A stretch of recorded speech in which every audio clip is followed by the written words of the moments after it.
2. I did it backwards again. They heard the 2. Ah, shit. God, I gotta read. This is why reading helps, guys. I don't know how to read. It's like 3 clicks the button. 2. Sean, you've read the Mothership player hand guide. Do I seem to be reading it? Sure.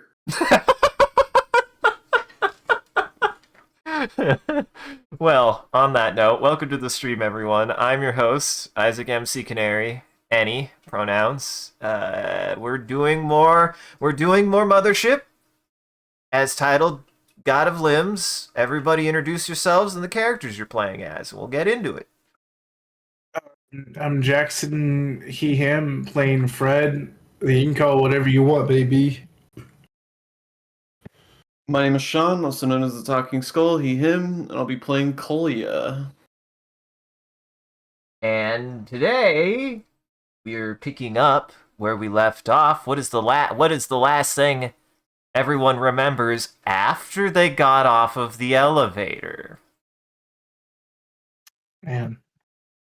I had to look right at like Isaac in the camera to be like, we do this every time, and is this the time we break the tradition? Gosh. No, well, I do remember I will Diamond Sushi. What's up? If somebody doesn't say it, I will. If I don't say it, somebody had better. But what was the last thing you remember? I remember we had a big old shootout. We went to go recover some people on the Fred side. I guess we'll just call it Fred side. Yeah, we went to go recover some people, and I believe we did successfully find 2. One who was limping, so that was kind of my personal responsibility, and then one who I think we had to carry out. I can't remember, or were they able to walk? No, one of them was carried out by one of the other officers. Yeah, that's right. And that was kind of the big punchline of the last session on Fred's side. I was studying zombie ecology.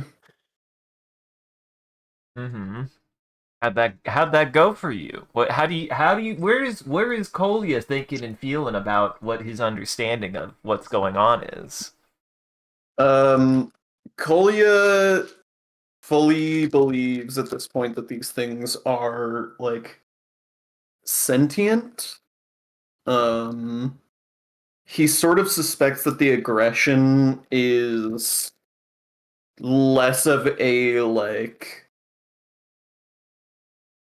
purely violent thing and more of a like assembling mass thing. Like they're not aggressive because they're just inherently violent. They're aggressive because they're trying to acquire more material to build, I think is what's going on there. They have a purpose, a goal, yeah.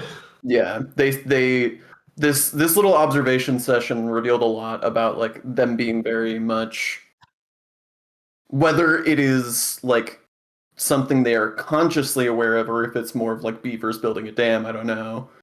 But it seems that they are actively as Jackson said, they are enacting a plan and not just randomly violent. I don't know why, but the phrase beavers building a dam just really liked the way that you phrased that. It's very nice. I don't know why. There's not even anything to read in there. I just really like that as a thought process of the kind of thing that you were describing. Conversely, as you were describing, I also thought, man, we're just playing Slay the Princess. Wow. Spoilers. Because they're all just amalgamating together in the end. Ah, I see. Okay. Hey, you're not supposed to be reading ahead on the notes. That's cheating. Stop that. But yeah, as we're going through, we for the first bit and a half. Oh, I think I actually, 1 second. I think I forgore. I did for gore. I forgot one more thing. Ooh.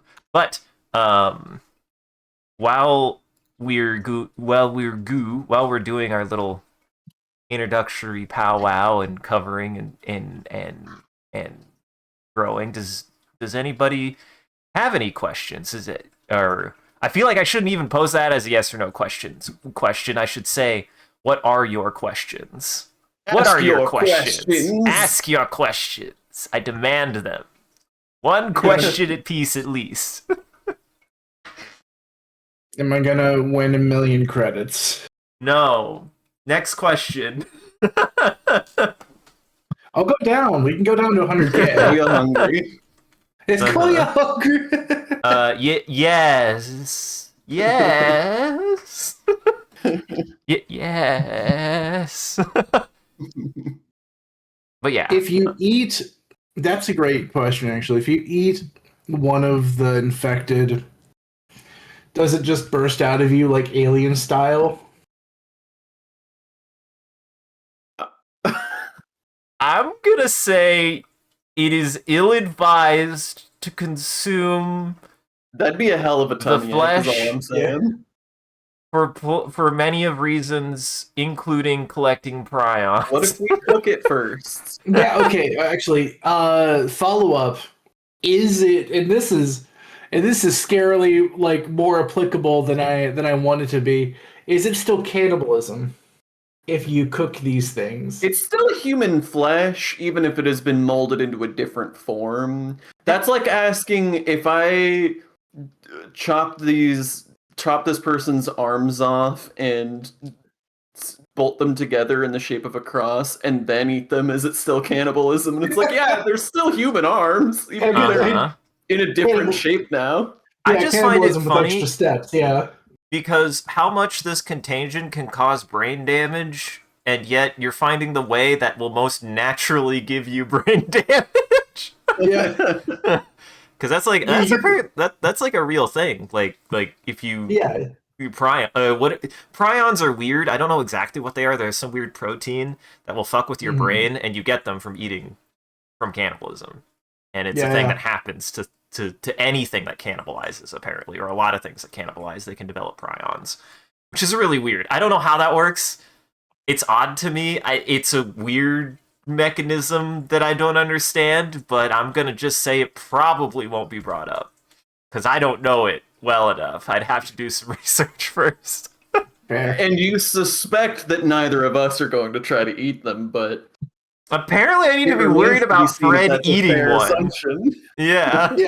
Yeah, because suddenly I'm like, would Fred eat them? Because it's not as far from like a reality as I thought it would. Like I at first a joke, but I was like, I don't know. I mean, if you're hungry, you got nothing else. Like, what do you do? I'll say you're not at risk of needing to eat one yet.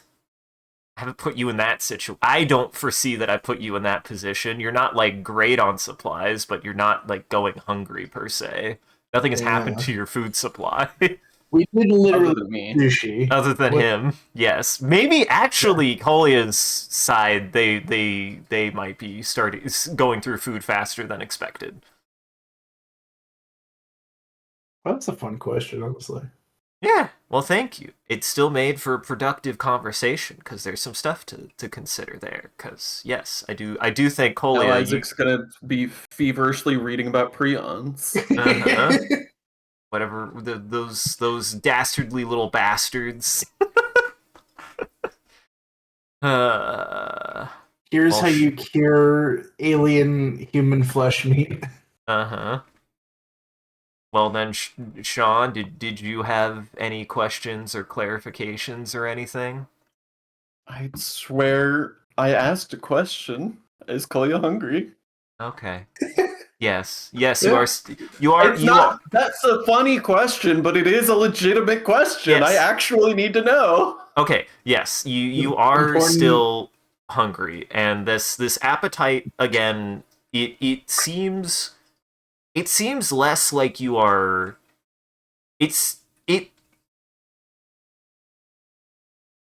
Kolya feels not so easy, is it?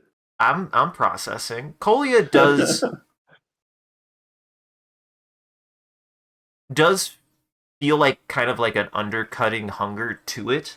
But it seems to be like it's like the feeling like you. It feels like you're. It almost feels more like you're whenever you like stop eating and think about it for a little bit, it feels like you're suddenly like more tired actually than you would expect, and you have an appetite that you want to fill because of that. If that makes sense. Sort of. So, and it feels like if you eat, it feels like almost like you have constant low blood sugar if you stop eating. Whoa. Like you start getting a little anemic and start getting hungry because of it. You got low blood sugar.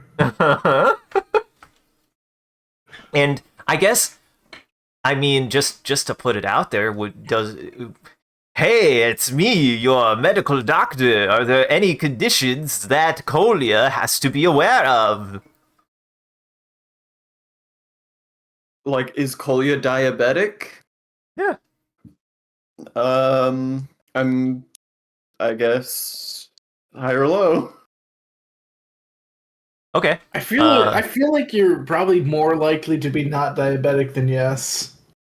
I mean, it could be genetic diabetes. There's just That's two true. different types of diabetes. That's true.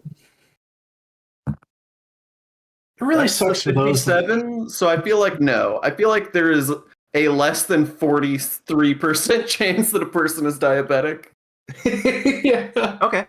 And then I will actually say, with that even in mind, you do not you're a healthy man. You are a healthy man. Like maybe you probably should still go see a doctor at some point. You're feeling aged, but you're not like unhealthy. You don't have like hypoglycemia, you don't have diabetes, you don't have anything that would insinuate any kind of pre-existing condition that would explain why you're feeling this way now. So it is it is definitely unusual to you. Essentially, like if you had those conditions, you probably would at least be like, weird, this is maybe more than usual, but like you would be more used to it. But actually, you're even a little that's like you're not even used to this kind of feeling. I'm a growing boy. You're a growing boy, and you have to eat 13 granola bars an hour. Okay, I was about to be so blown away with it was one of those things where AI just straight up lied to me because I asked what percentage of Americans are diabetic or pre-diabetic.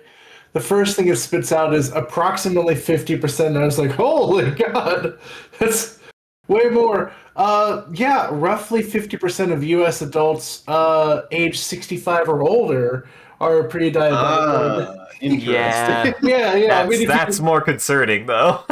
if you really line up the elderly population, which normally has more things going on with them, then Uh-huh, sure. uh-huh, uh-huh. All right. Then I would say I think that relatively squashes the bug. I don't if you are all up to speed, I'm good to shift into Go Town. I'm on speed. Who would like to begin?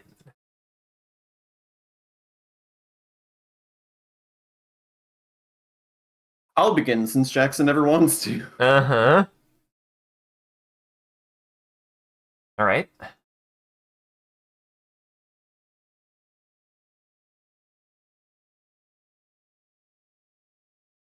Kolya.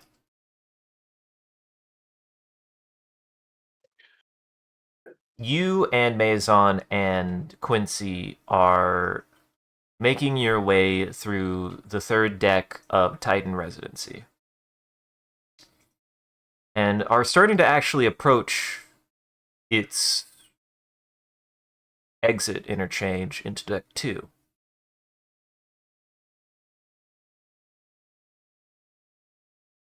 Make sure, yes. As you do so, as you're moving along through the deck, you had been seeing these kind of like ticketed mill sect or Rosebud, or even a combination of these like seeming relief camps kind of like erected throughout the deck. Many of which, all of which were abandoned in various conditions. And as you approach the exit of deck 3, you start to notice these tentings and towerings that were dotting the deck as you were passing through it, starting to increase in volume, but not in like a way that you would, that seems like they were erected there. Like the other locations that you had seen.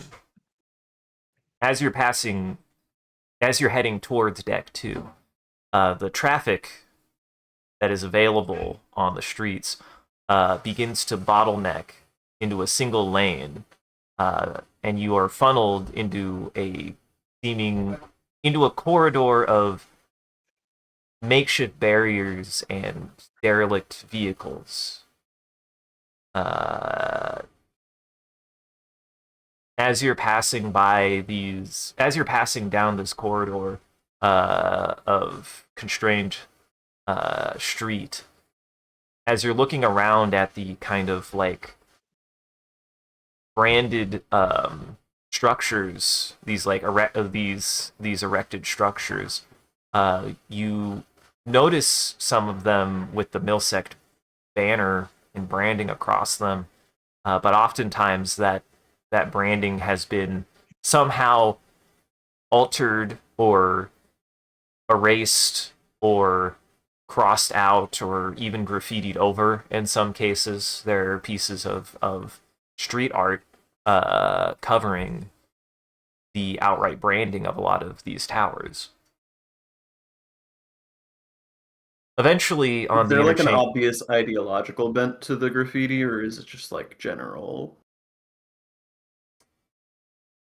Like, is it like, I'm trying to get a sense of like, is this specifically anti-Milsect sentiment, or is it just like general yes, vandalism? you start to pick up on a trend of any kind of like street art is very anti-Milsect, anti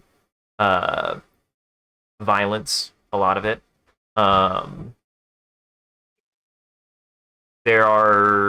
There's plenty of fuck Milsect, fuck fuck the police, things like that, as well as plenty of other pieces that say things like save us. There are a couple that you see that are seemingly by a, you can't tell if it's one artist or a group of artists, but a couple of them do say things like hope. And generally they do seem to be in direct opposition to, they do seem to be expunging Milsec directly.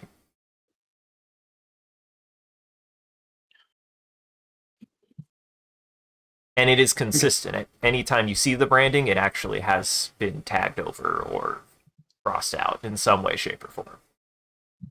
Okay.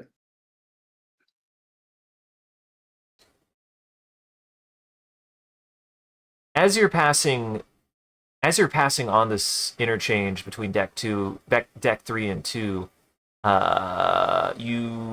Maison begins to slow to a stop, and you are confronted with a wall in front of you, consisting of various heavy pieces of machinery, shuttle components, other derelict vehicles, and just scrap metal ahead in front of you. And as you slow to a stop, there's a makeshift gate made out of some of this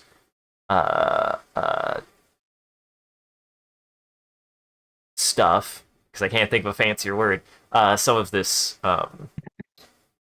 scrap metal and stuff in front of you. What are your first thoughts, Kolya? And then what would you want? Is there anything you'd want to do first, or anything you want to investigate? Is there any like sign or anything, or is it just sort of a wall with a gate? A makeshift wall with a gate.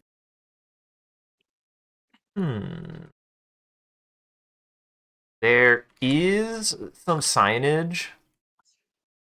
I'm gonna say the signage set. You see the signage, what would be normally posted, like it would say like entrance to deck 2 or something, and then scribbled beneath it,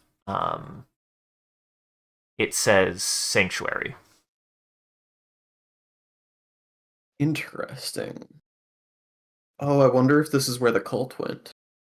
Um, okay, I will get into character here in a second. I do just have one more question though.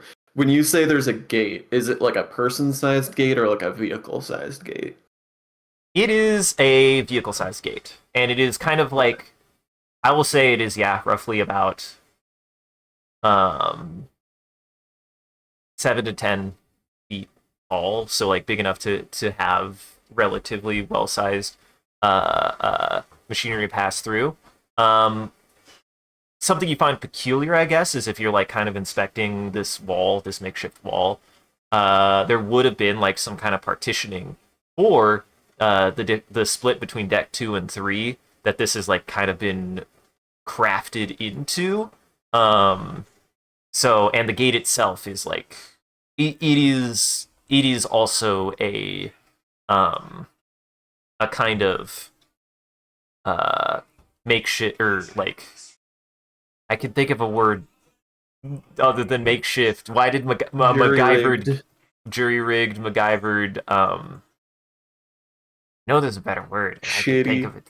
Shitty. It is a shitty gate. It looks like it would not, if you ran it with your car, you wouldn't be good for the car. So I can't advise it, but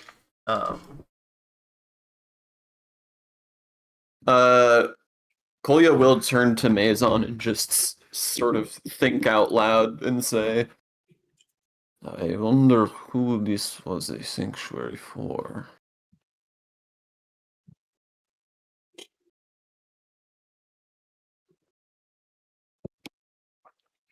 give me 1 second. I'm thinking in my brain pan. I think this happened. Actually, yeah, I'll ask Kolya. Me, the GM, will ask Kolya. Did you remember ever telling people about the radio transmission you got back in the tram station?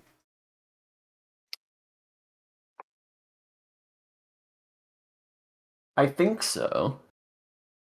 I think I did. Maison will say, well, you did mention that there was some transmission about potential relief or collection somewhere in the higher decks of Titan residence?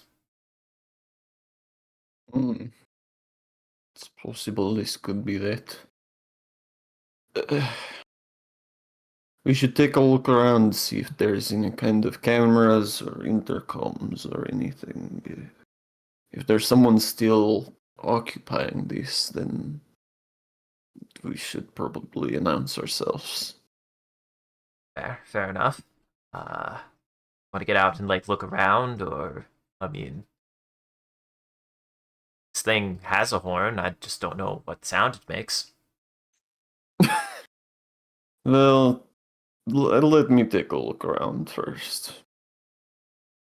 And I get out of the car and start sort of looking around for cameras or intercoms or anything like that. Okay. Yeah, you start kind of milling around, and I'll say you like look around for 5 or 10 minutes, and you like kind of approach the gate, and there is like kind of like a side-ish access that's more like man-made, that has like like it has like actually a door, and a door frame like erected, but still like built into this wall. Um, there is a knocker on the door. It's surprise. I will say it is a steel door though. Okay. I mean, I'll just sort of point at the knocker and like turn back to Maison and Quincy and shrug like, I guess this is it. They both shrug back. Even Quincy shrugs. I knock. I use the knocker. Okay. There's a loud metallic clang as you rap the knocker against the door, and there's like a moment, and you do look up and you do see that there's a speaker, and it crackles on, and you hear a voice come through, and it's a female voice, and she says, "Ah, you all out there?" She barks. Yeah, I got that too. Just Hello, my name is Kolya. My companions and I are just trying to make our way through. Your sanctuary appears to be on our path. That's all right. You looking for? You can come on right in. Just give us a minute. Actually, we'll be right out there in a second. Sounds good, I guess. And I turn back to the car and just sort of wave the other two over. Maison kind of like drives it a little bit closer to the gate, and they park it, and he parks it in, and they both climb out of the vehicle. This is just a fun thought I had. You look at the speaker, and it is a speaker from. It's a speaker from Burger Mart. Burger. Oh god, like if they took the fast food restaurant's intercom system For a drive-thru, and yeah. repurposed it. That's so silly. It makes sense, I guess. That's very silly though.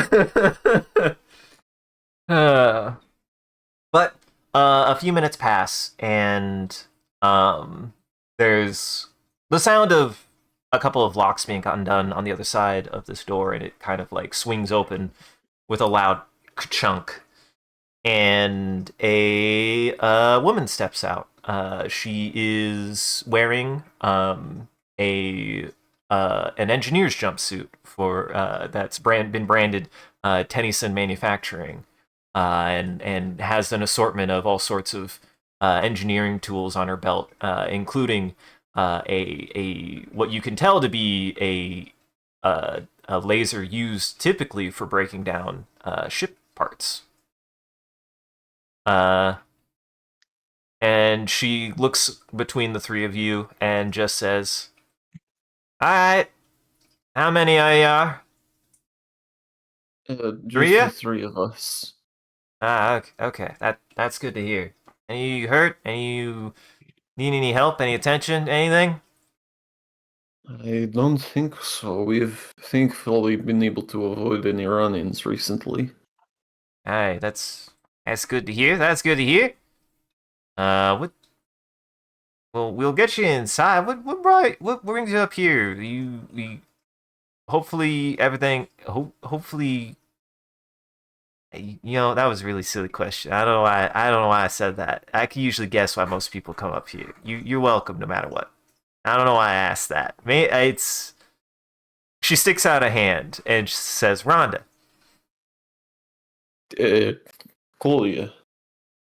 And these are my companions, Quincy and Maison. They both nod towards Rhonda and give a brief hello salutation. But yeah, she walks over, and you see her kind of like bend down next to a panel and like fiddle with some stuff, and the gate opens, and it kind of like creaks open. It sounds like there's a lot of machined parts in the back that are kind of prying the doors open. She says, "Get yourselves in. It'll be safe once you're inside. Don't take too long, though, of course. We don't want to leave the doors open or nothing." I shuffle back over to the car. You guys drive on inside, and the first thing that you see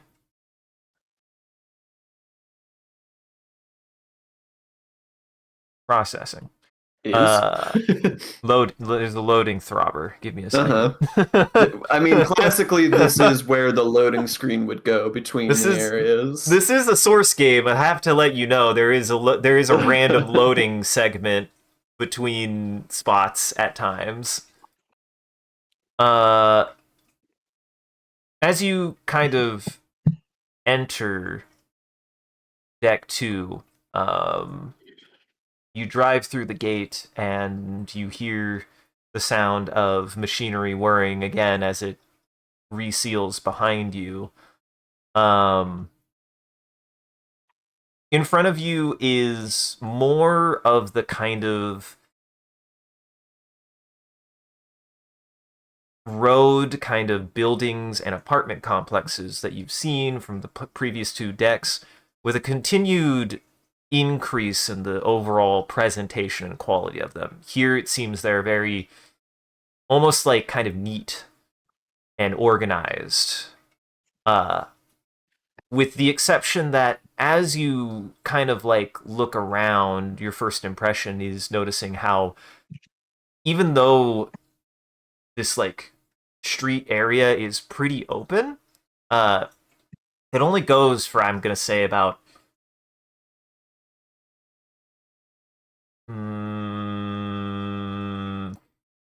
I'm trying to think of a good quantity of feet.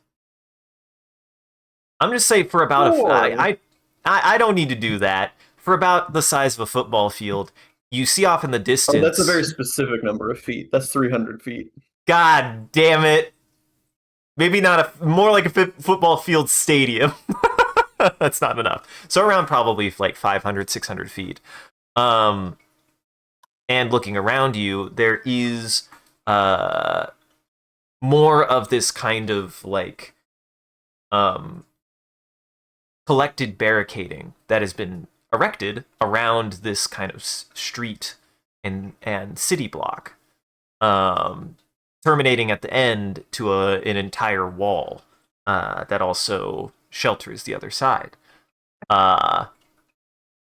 As you step in, or as you roll in, Rhonda does speak up again and says, welcome into this sanctuary. This is, I believe, sanctuary number 2, 3. I lose count. I'm sorry, I lost count. There's a couple of these scattered around the deck, but it's safe here. Safe here, the other ones too. Who's organizing these sanctuaries? Well, that would be. She like snaps her fingers and is like, "Oh, this right now.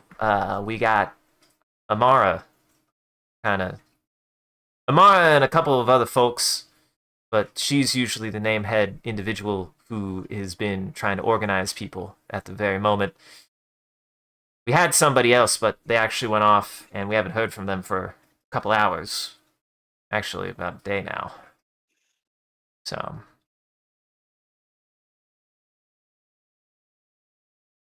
And you all have been able to keep the infection from getting inside? For the moment, seems. Though, we do have our own issues dealing with that, but it is safe in here. I reassure you, we got anybody who couldn't make it on the Rhea has usually come here. And any of the other entrances and parts of Deck 2, we've also been able to largely block off or mitigate any other entry into the deck, so... Yep.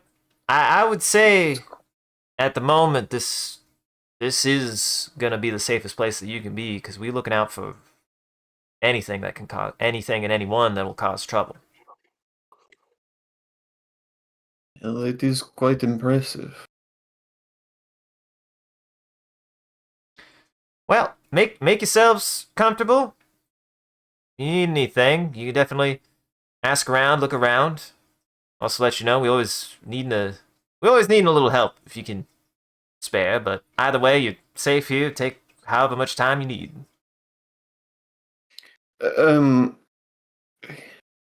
The people in the sanctuary, is it mostly people from these districts nearby?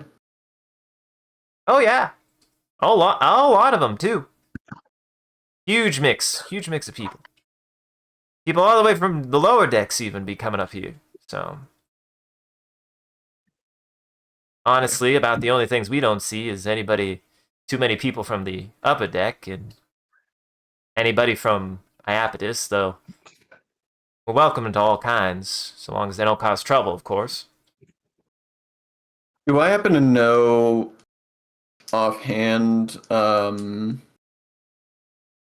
Lydia's brother was in the other pylon, right? Yes. Okay, I thought so. Her brother was in Iapetus, yeah. That's what I thought. Okay, I'll just say it. Well, we appreciate your hospitality and keep up the good work, I guess. Of course. I mean, it looks like you guys have been through hell. So take your time. Definitely take a break if you need to. And actually, when she says that, you do realize, aside from this new hunger, you have been going for now probably around almost 14, 15 hours. So at some point, you will probably at least want to try to take a break soon. I'll say to Maison, we may not get a better chance to take some rest, get some sleep than this. I agree. I'll tell you, I was not I don't know if you believe this, I was not an athlete in well, any form of schooling, unfortunately. I did some cross country back in my day, but it's been a long time now. I told my parents I wanted to try soccer, and then I tried soccer. Then I didn't play soccer again. Well, I turned back to what did she say her name was? Rhonda, if you look at her, Rhonda. she has a name tag from A her. Burger Mart name tag. Well, she is actually an employee of Tennyson Manufacturing, but Uh-huh. she does say it does say her full name, and it says, well, it doesn't say her full name. It says her first initial and her last name, and it says R. McTire. I will just say, Ronda is there Yeah, well, like a shelter or some place where we could get some sleep. oh yeah. She kind of gestures out and points towards. Actually, she points towards one of the kind of apartment complexes that you notice that some of them, while some of them are still closed and sealed off, some of them have been opened. But they definitely look like they've been to some degree forcibly opened. And she just says, every unit's on yawn around her, so you just want to take your time, find yourself a spot. Other dissidents and individuals have taken up space that was available, so just mind that you might not be the only one in there, but Well, we appreciate you so much. We should see if we can get some rest. Do so. Might be able to, of course, grab you a meal or something, but take your time. On that note, Fred, That's you me. is Fred. You are currently in the car, kind of crammed up against maybe the side. There's Great. now two additional people. Uh, I'm gonna say like it's you, and then the less injured Milsec, and then Baxter, or no, Joanna on the end, and then kind of laying across you is this other more injured Milsect officer.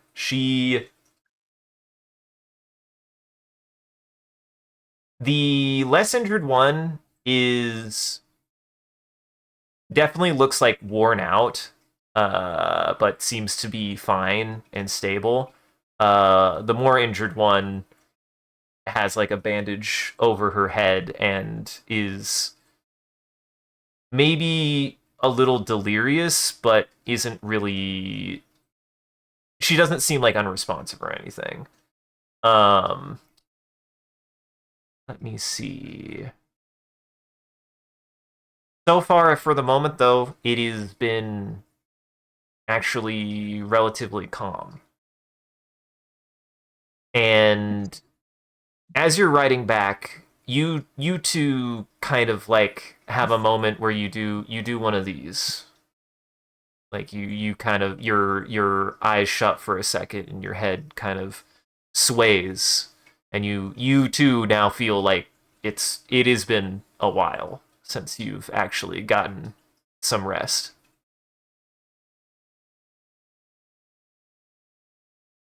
Gotcha.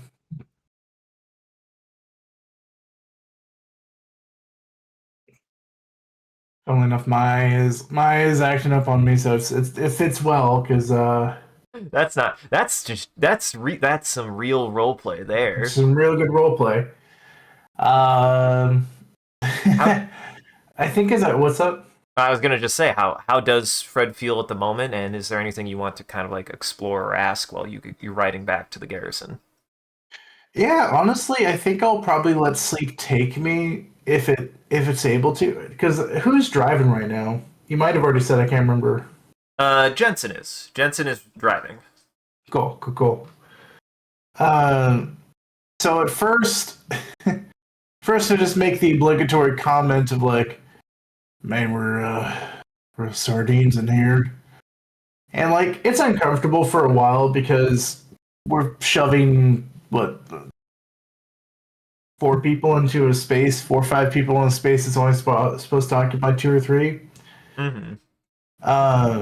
But like as we're kind of just becoming like boy pile of the puddle of The boy people, pile. the yeah, the people puddle.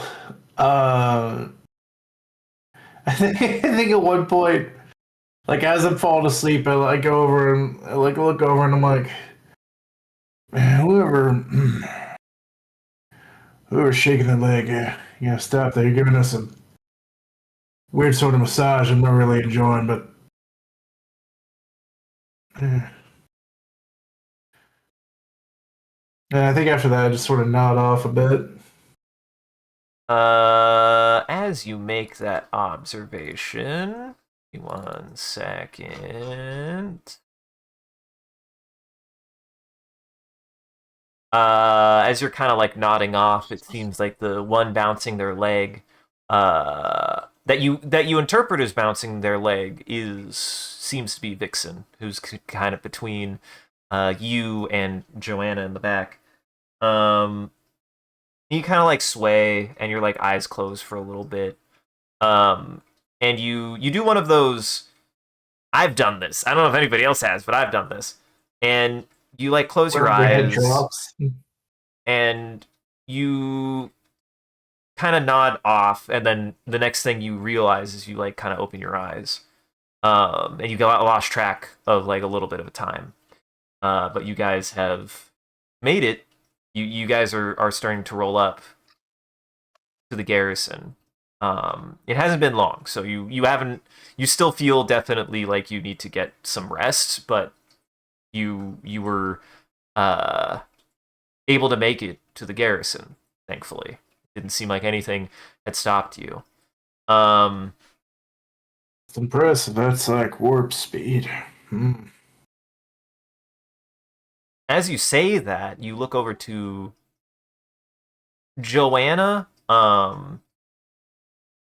and as you're like coming to, it sounded like Joanna and Jensen had just finished having a conversation, and she looks fairly pensive, like she's staring daggers into the back of his seat, because she can't look him in the face. But she seems a little steamed. And you hear Jensen boomingly say, "All right." And he gets out along with Baxter, and they open up the back doors, and they help. You say help. that. Oh, go ahead. Sorry, did you say that Joanne was steaming, or who was steaming? Yes, Joanna was. Okay, cool. Sorry. But they work together to help Ramiro out of the car, and then you guys are able to get out. And Baxter kind of carries her off towards one of the tents, and you hear him say, you hear Jensen say, "All right. I know I've already asked enough of y'all, and you did mention it on the way back. Give me a little bit to find out what's going on, but I'll say this. If you're able to supply some help, could really appreciate it. Sounds like something that is on its way. It might take some time." Yeah, that's You also right. look tuckered out, so if you also need to take some time, I understand as well. Yeah, if it's gonna be a few hours before we get overrun by monsters, then awesome. I just take you up on that. I mean, can't be torn apart when you're half asleep. You gotta make sure you're fully awake for that experience. And yeah, Joanna nods with pursed lips, but and says, "Yeah, we need to patch ourselves up, anyways." Yeah. And, Mister, oh, go ahead. I look back over to Jensen and I say, I'm like, Mr. Millsect, we're doing this, of course, because we want to save lives. I mean that sincerely, with all my heart. He smiles when you said that and just says, "As long as you can spare like an hour or so, and then the rest of the time, whatever you're willing to help with, just let me know. Yeah. Also, don't call me Mr. Millsec. My dad is Mr. Millsec." And he Oh, shoots you a big grin. But I'm wondering if you might not even be the people to deal with this kind of stuff, but there is a whole rigmarole. If you could find anything for us, assuming we all survive this. When we landed, we were talking to a Milsect cohort. I don't think it was these guys here. I don't think it was you guys, but um, uh, we're apparently our ship's relationship is dubious at best, and so I'm wondering if I don't know if you have any sway with the higher ups, but it seems like if we stay here too long, we might be in hot water. Well, I'm actually kind of glad you told me that now. He clicks his tongue and he says, I'll see what I can do, especially given the situation we're about to find ourselves in. Needless to say, you not only are guaranteed passage into Rhea, but if we make it out alive, I'll see what I can do. Definitely vouch for you and your crew. You're good people. I appreciate that. Appreciate it a lot. All right. Well, I'll go be useful until I run out of usefulness. Mm-hmm. Yeah. Is there anything specific that Fred would like kind of want to look for, or do you need guidance? I think at this point, Fred's looking for brain dead tasks. So if it's like move every zig kind of deal, like move from box from A to B, unpack these things, load ammunition, set up these barricades or whatever, like whatever it is that ends up put these sandbags over here. Like he's sore, but like I feel like he's just more mentally drained at this point than like he's weirdly more mentally drained from the situation than he is like physically. Like he's feeling physically worn out for sure because he sprinted with someone who could barely walk, Uh-huh. but just like the stress of the situation is taking more on his brain than it is his body. Yeah, I'll say totally. You can you notice that there are various other Milsect officers, the occasional other civilian, usually like a larger man or woman, somebody who's has more mass helping kind of carry or barricade where they can. As you're doing so, like at one point you're like handing a box off to somebody and you do run back into Billy, who sees you and goes, well, la-di-da, you made it back alive. Yeah, how you feeling, Billy? Well, they did shoot me full of various couple kind of drugs, but not bad actually. Pretty good. Yeah, How about you? that's actually really good news. I'm super happy for her, Billy. I mean, Um, they say they say as long as my egg don't crack, I should be fine. yeah, don't get too stressed, Billy. I know the whole thing is like it's all mental, so I appreciate you being out here too. I don't know if they told you the news yet. What news? Oh, well, maybe they're trying not to crack the egg. We might be getting some unfriendlies coming on in, so Well, good news. I'm moving boxes of ammo because they told us we're gonna have company here soon. oh, all right. So we are on the same page, all right. Well, cool. I appreciate it. I'm kind of on grunt duty right now too. It's kind of all I got left of me for the moment. But no, it turned out all right. I mean, we could have used a Billy, but honest to God, that van. By the time we were escorting people out, we only got two people, but it was I was smelling somebody's butt crack the entire way home. It feels like so. It was standing room only, just about. I mean, sometimes you gotta find paradise where it finds you, right? Is that what Paradise Lost is about? I thought that was No, oh, that they climbed through the devil's butthole. oh yeah Oh, they yeah climbed yeah out of the yeah devil's butthole, to be fair.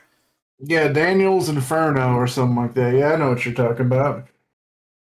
And and then an advertisement for a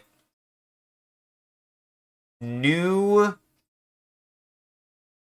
firearm plays on a screen near you guys.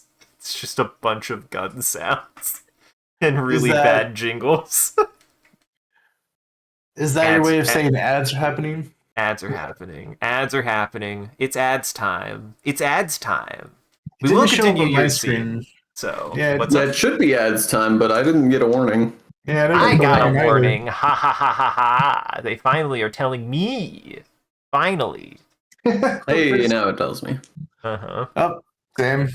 Yep, There it ad goes. break in progress. They've actually figured out how to be more accurate about it, which is nice. I still don't understand why Twitch is so bad about it. But, eh. Yeah, that's a Wow. great question. I will say, Sean, to kind of bring it up again, we should definitely watch that movie, because it sounds like a movie that I would like to watch right now. For things. It's in the dirt. Something in the dirt? Yeah. It's under the dirt. I would definitely watch it again. I don't know when we will have an opportunity to do that, but I would definitely watch it again. Yeah. I don't know, Jackson, did he ever give you the skinny on this movie? Because it sounds right up my No. alley, especially right now.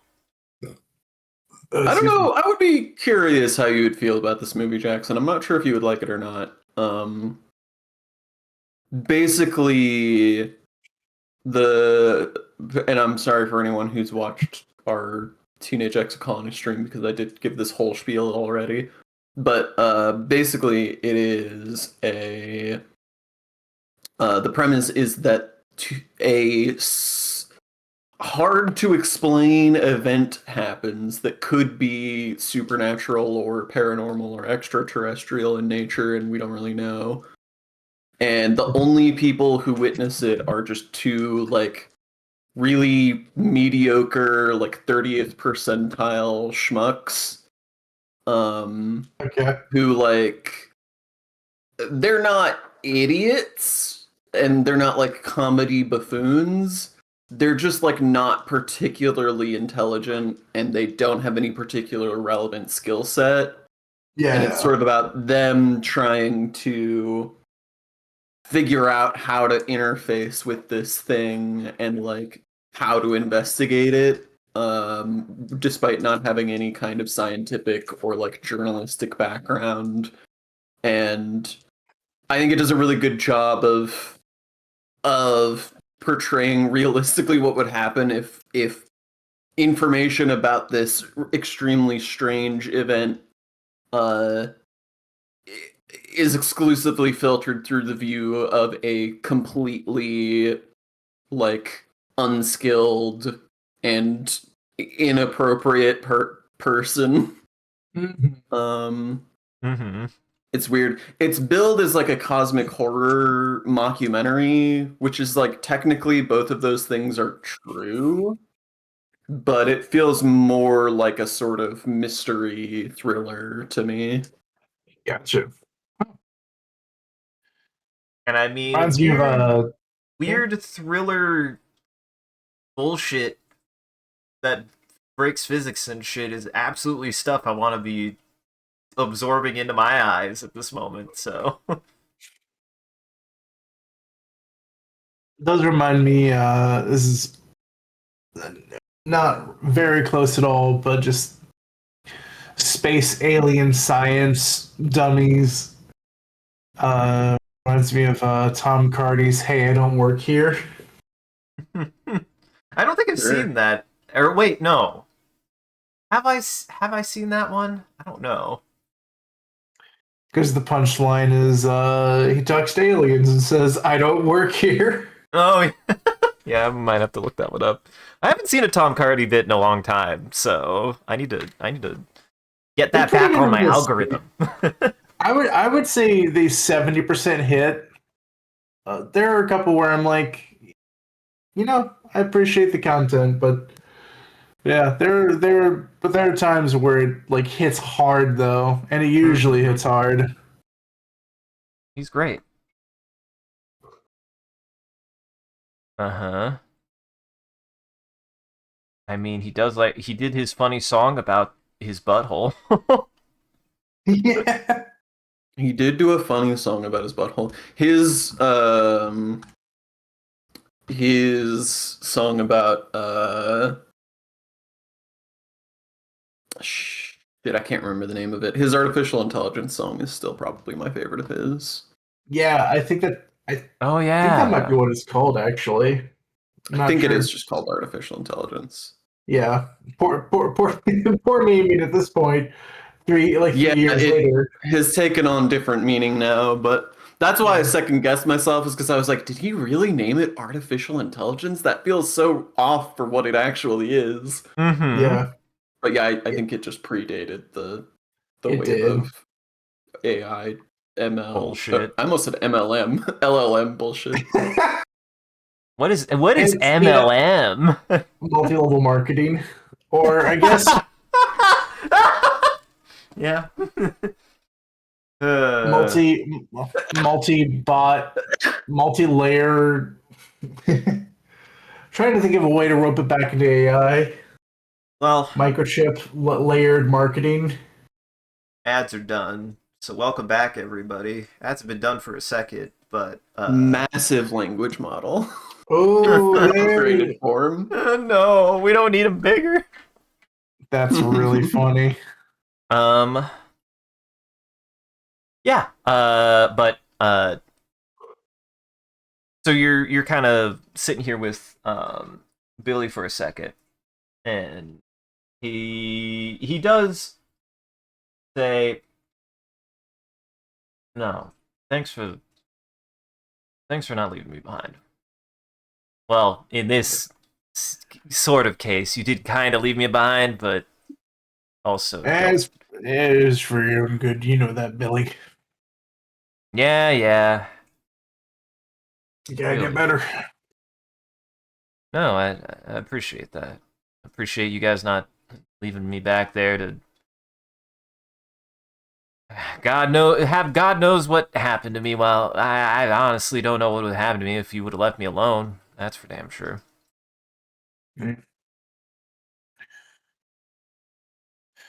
We'll make sure if we push deeper in,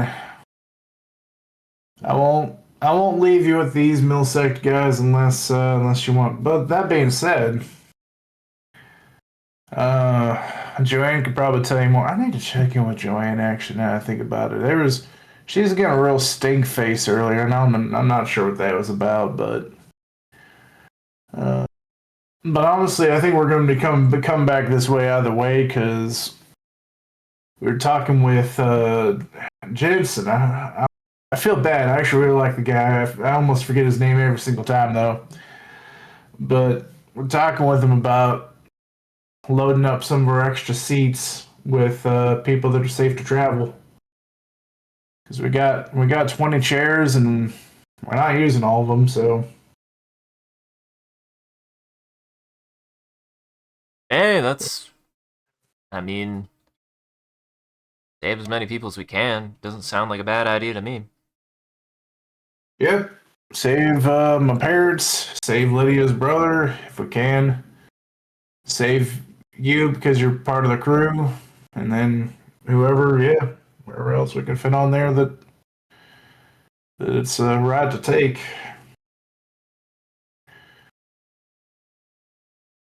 I mean, yeah, I mean, saving people. That's Heck, that's part of the reason why I even took this job. So when he says that, you notice he kind of like trails off and does kind of like avoid your gaze when he says that. And he just nods and just says, you know, gotta do our best to help people sometimes. You were you looking to be a hero or? Uh, you don't gotta worry about me about that. I just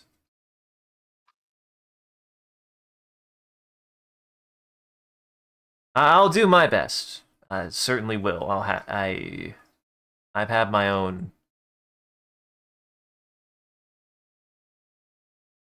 I have my own things that I'm atoning for. So at the very Nice. least, I know it was stupid and put me in danger, but at least I'd rather know that it was me getting hurt than somebody else, I guess. So,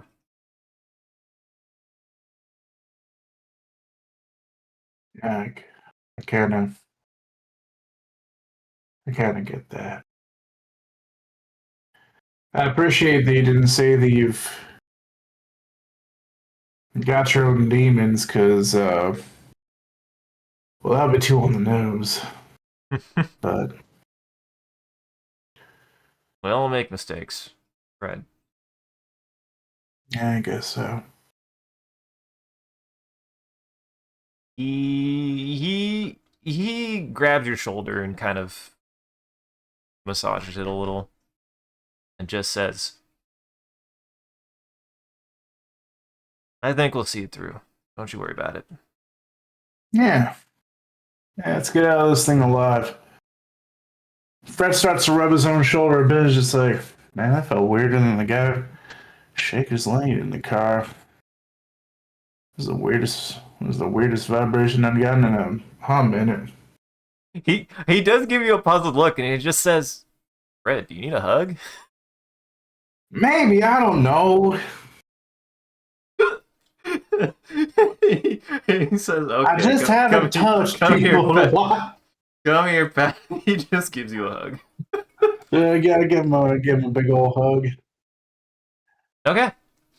Um, what does after that you I'm kind of just like in start? dropping by. Oh, go I'm ahead. actually just in dropping by, checking in on Joanne. Um,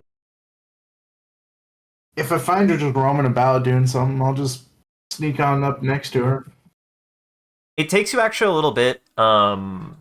She isn't act. No, I'd actually say if you were helping people first, you do eventually find her, and she is helping.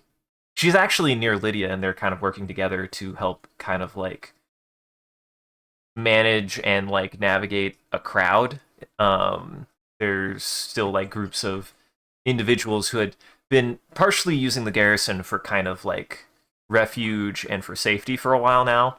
So they're mainly trying to direct them to help get them to either places of safety, try to figure out who is being cleared to move on, and are helping Jensen with that actually quite a bit, since there are a lot of people that still need to be moved. And you find her kind of like directing this group with Lydia by the side. Um, and she actually doesn't see you coming. Okay. Yeah, I just kind of sneak up right next to her and I go. I was catching some stink face earlier. Are you smelling something weird going on, or Hmm? What do what's you? What's up, Fred? What are you talking about? And she was like talking to somebody. Who was like, oh, yeah. What's up? What you talking about? I just try to look like I'm keeping busy next to her, although I'm probably not even really contributing. I Uh, imagine all you're doing is kind of just like waving your hand and pointing, just like that, yeah, just yeah, doing that exactly. motion. um. hmm Uh. and I say, yeah, back of the van, you were. I mean, I get it was a bit of a pile in there. Was somebody getting unfriendly with you, or No. No. It was just a conversation I had with Jensen. It's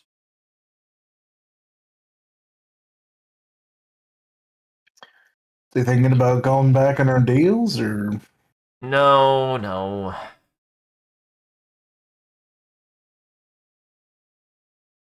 Just might not.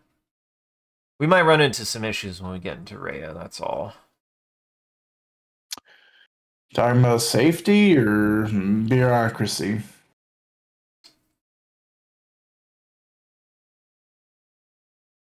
there is a pause, and she says, "Well,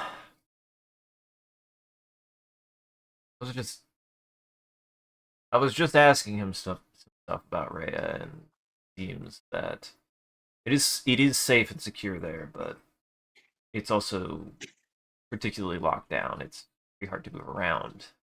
It seems to a certain extent. Access to certain places are kind of restricted even there at the moment." I see.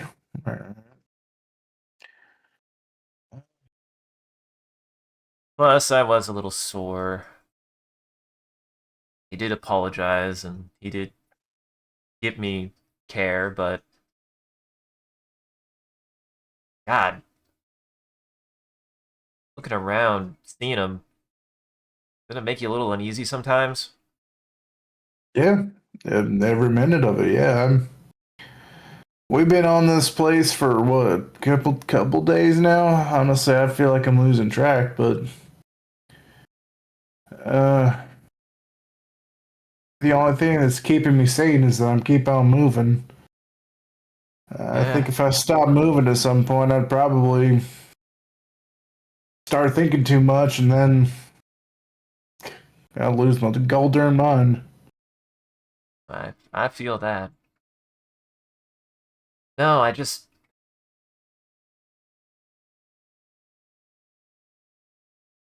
it is worrying seeing how Yeah. a lot of the ways that all the various corporations and everything are running things. It's worrisome. Clearly, they're still not prepared for. Well, not just not prepared, but whatever's going on feels like it's out of control, right?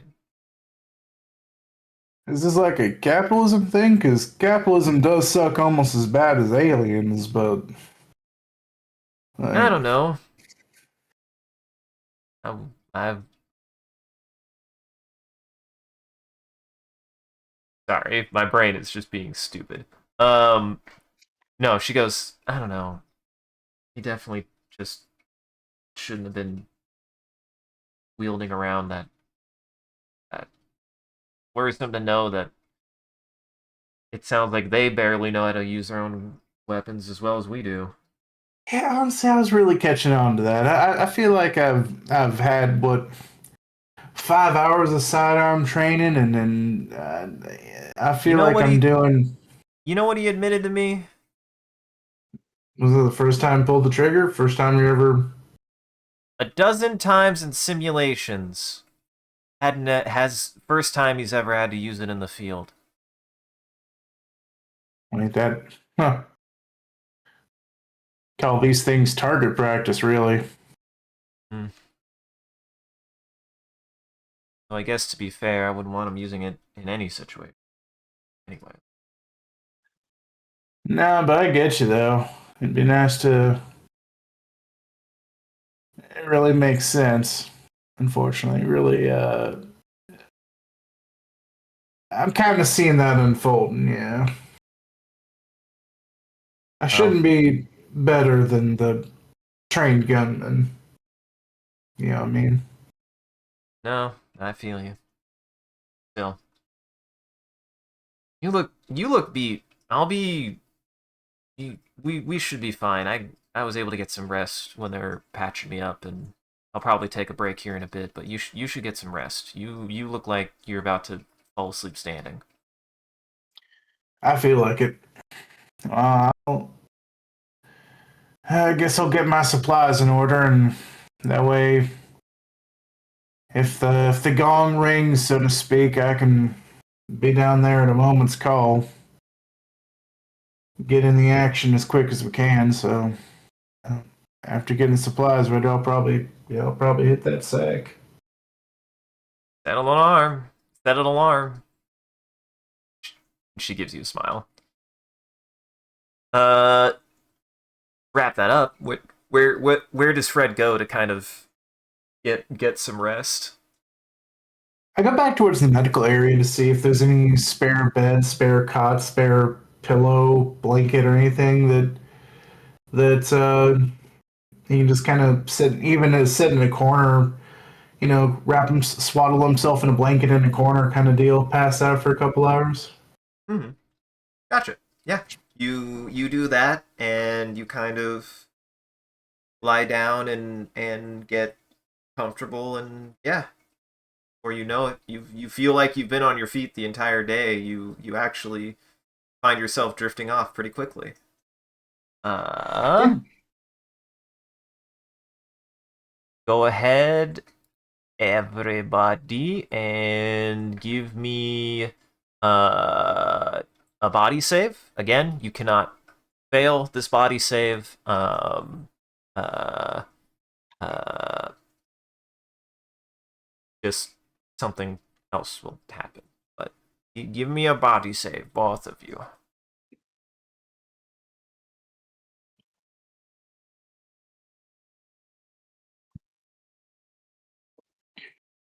I'm pretty happy with mine.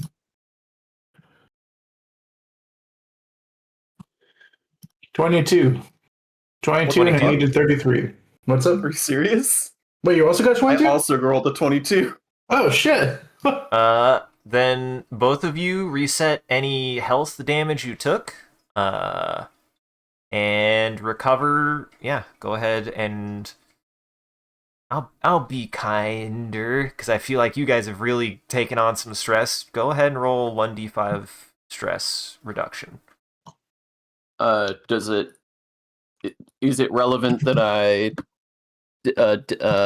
didn't pass even with the 22? Oh, what's your body say? 20.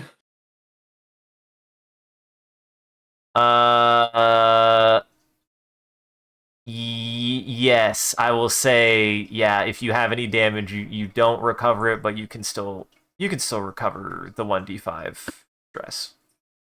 Okay. Sleep is sleep. You didn't body good. You didn't body good. And of course, if you have any wounds, but I don't think anybody's got any wounds yet. 1. 1 stress. How much stress, Fred? 4. I have 8 stress now. Jeez. Shockingly, I have 3.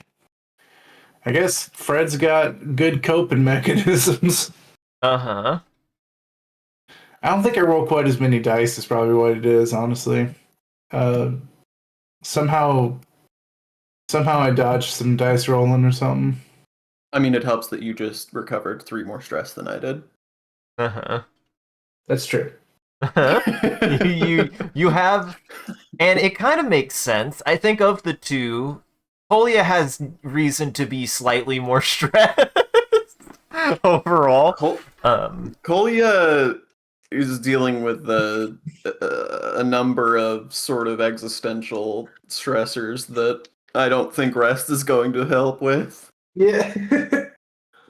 You wake up from the nap and you're like, nope, still bad. Everything's still bad. Well, it's funny you say that, Sean. It's funny you say that, Sean. Am I dreaming?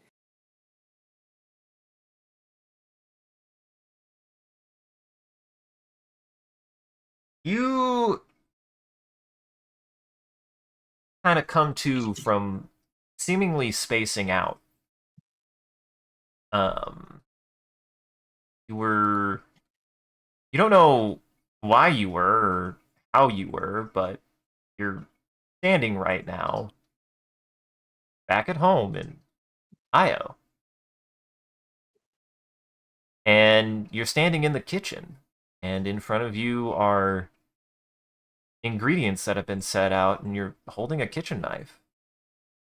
On the counter, there are just various vegetables and a small fish. And you look at it, and just a trout, a normal homegrown trout that you would actually buy normally from the grocery store from one of the many insulated fish farms on Io. You can hear Mila in the other room as she's tuning her guitar.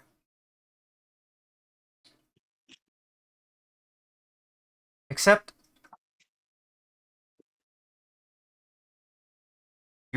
you are having a thought. You're thinking about this and looking around, and last thing you remember was lying down, go to sleep or take a rest on Tennyson.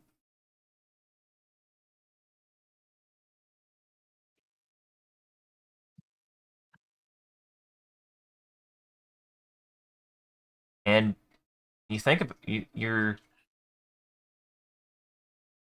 were there. You know you were there. You remember Maison. You remember Joanna. You remember Fred. You remember Quincy. You remember the people you met, and you remember the things you've seen. And you remember being at home here, the kitchen knife in your hand, preparing dinner.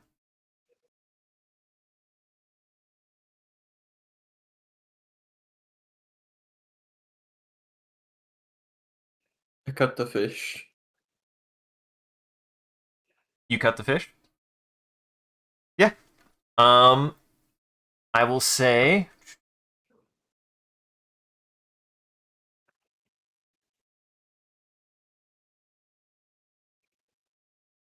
as you go to cut the fish, this feels familiar to you. Because you've been here before. You remember being here before. You remember what happens next.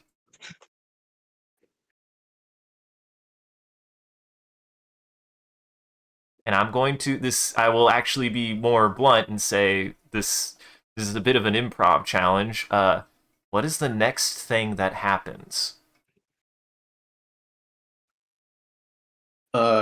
I mean, depending on how much symmetry we're going for, a knock at the door.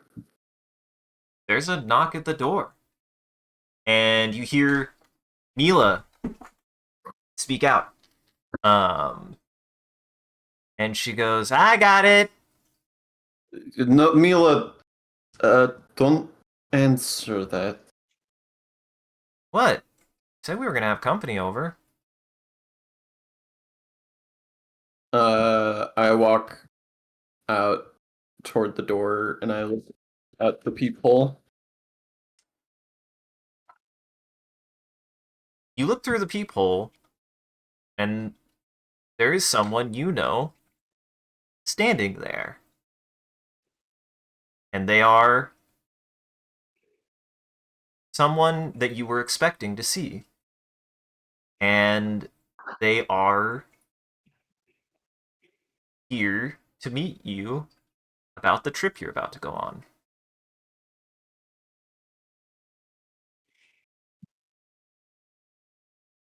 I take a deep breath and I say, uh, just your old man being paranoid, I guess. And I open the door. Okay. You open the door, and I believe you said it was Uncle Brian. Yes. Um, a part of me also, and you're welcome to say no to this, but as well, Jackson. But I would be curious if you would want. Do you want to be Uncle Brian? I'd be interested, though I have very little context for Uncle Brian. Only context really is that Uncle Brian is sort of my daughter's godfather. Um, Okay. that's really the only context we've established, other than that Uncle Brian was a horrible monster in my last dream. Uh huh. And he is not that this time. Sure. With that piece of information, I can go ahead and so I'm knocking on the door. Yeah. Yeah, Um, Kolya opens the door and says, "Sorry for the delay. I was cooking dinner, and I'm still holding the knife, and I just sort of put it awkwardly to my side." Hey, yeah, no worries. We're just taking a walk around the block. Pretty good evening out. What you guys got going on over here? Well, Milo's just practicing her guitar. It's coming along nicely, by the way. Oh, you hear her slam a chord from a room across. yeah. That, yeah, this is real plan. She's really playing that thing. Yes, we'll have some real live entertainment before too long. It'll be a nice change of pace from the goddamn harmonica. I'm gonna steal that thing one of these days.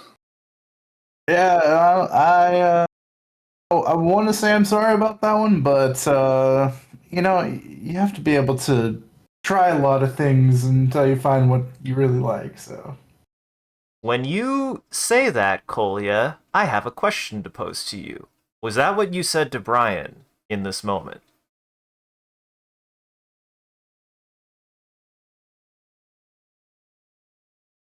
Uh,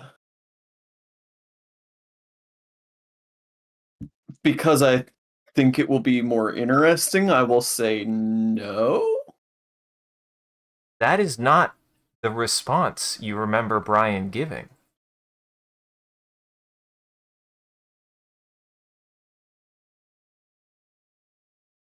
I sort of shake my head and I say, uh, sorry, a bit of deja vu. Come in. Did you want to stay for dinner? Don't know if I've made enough, but I can always split portions. no, I gotta. I mean, I can come in for a few minutes, but I gotta get back soon. It's just me and the missus. Do you wanted to talk about the trip though, the job with the Neptune job? Oh yeah. Yeah, there's I mean, we can use somebody who's honestly who's kind of got a pretty good science background. I think it's one of those things where they're going to be analyzing some chemicals, and if you've done some geology or some biochemistry once or twice, I've seen the books you have around the house, and honestly, Mila's pretty smart, so I know she gets it from somewhere. Well, Kolya just sort of stares off into space and says, "It'd be good to get off of this rock." Yeah, I agree with that. I don't know if it was I don't know if it's the soil or what it is, but yeah, something about it doesn't always feel right around here. Kolya's just sort of absently staring uh at Mila and doesn't answer you. Huh? She waves at you as she noticed that you've like kind of been staring at her, and she says, "Dad, what's up?"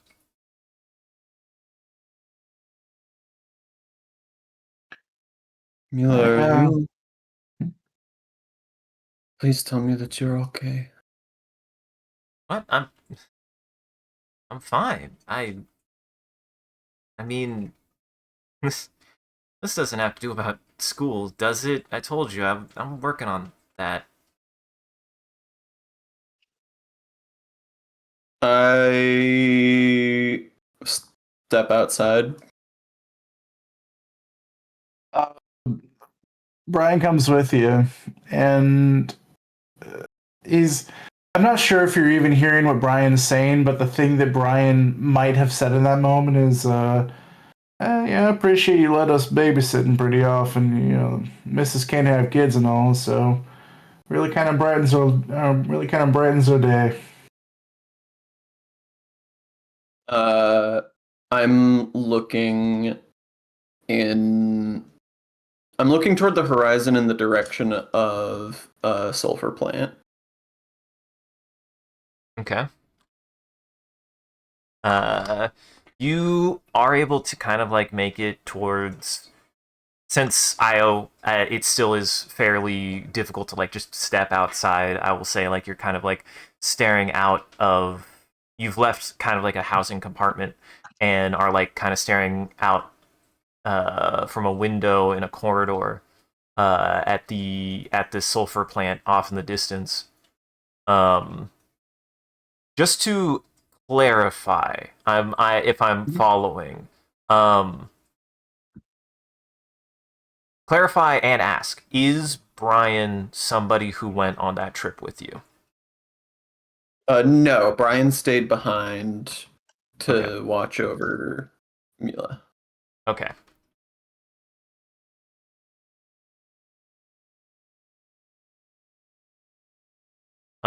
If you want a guiding crumb, Brian, you know that Kolya has a potential job coming up. Another potential job coming up. Yeah, to that end, I think he'll push the narrative because the last thing he said was, "Yeah, appreciate you letting us babysit so often. You know, if the missus is not able to have kids, it kind of really brightens her day." And next thing he says is, "Speaking of which, I heard you might be out of town soon. Yeah, the grapevine, as it turns out, actually is pretty good around here. Too, bit of a small town syndrome, you know." Yes, it's feeling smaller all the time.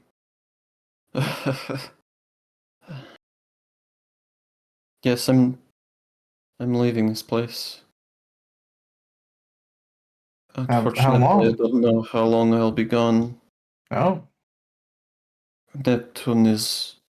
I mean, I don't have to tell you, it's far away. oh yeah. I mean, you're been. God, will they be putting you to sleep for that one? I think so.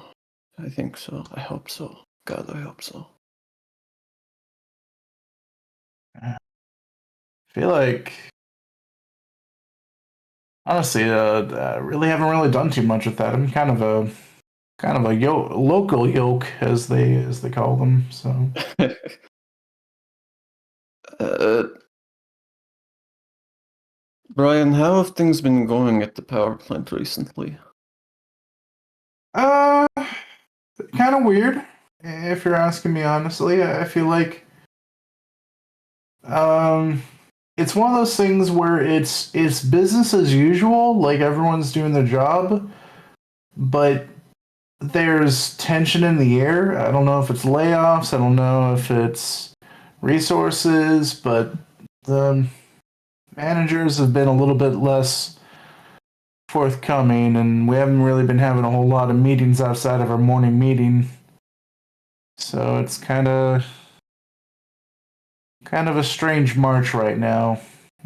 Just kind of moseying along, just kind of business as usual, but it doesn't feel like it. I wonder what they're seeing. Um,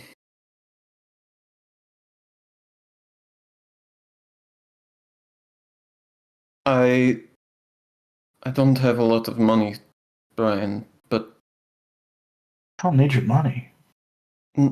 no, please, I have to get this out.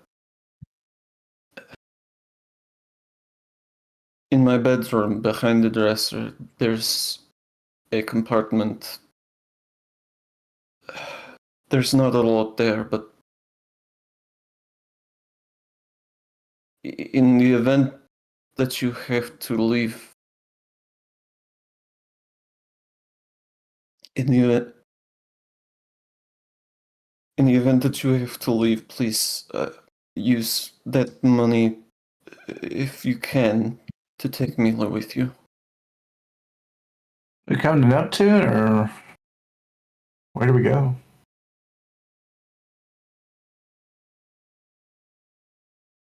Just in case. Yeah. Well, In that moment, Oh. you hear a familiar crash come from the dining room. I assume you like left the door open. You hear a crash from your apartment. Yeah. I run inside.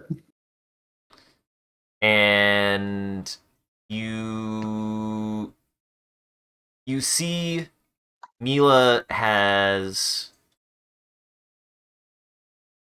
knocked over. She's knocked over. I'm gonna say she's knocked over something that is important to you, and you remember her knocking it over. And she says, Okay. "Oh God, oh, I'm sorry. I'm so sorry." I think the thing she knocked over is a jar of ashes. And Kolya at first snaps and is like, "What are you doing?" Sorry, it was an accident. No, sorry. No, it's okay. It's okay. And I'm like trying to scoop up the ashes and transition them to some other container. Is that what you remember doing? No. Okay. You start to do that. And you see your daughter quietly. You didn't notice she uh leaves and actually closes the door behind her to her bedroom.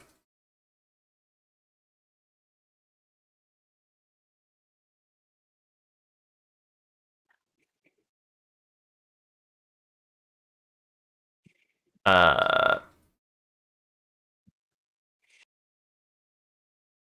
and you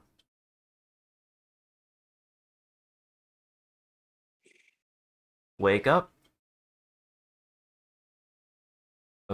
and you look around, Kolya. You're inside of a apartment complex of a space station orbiting Saturn.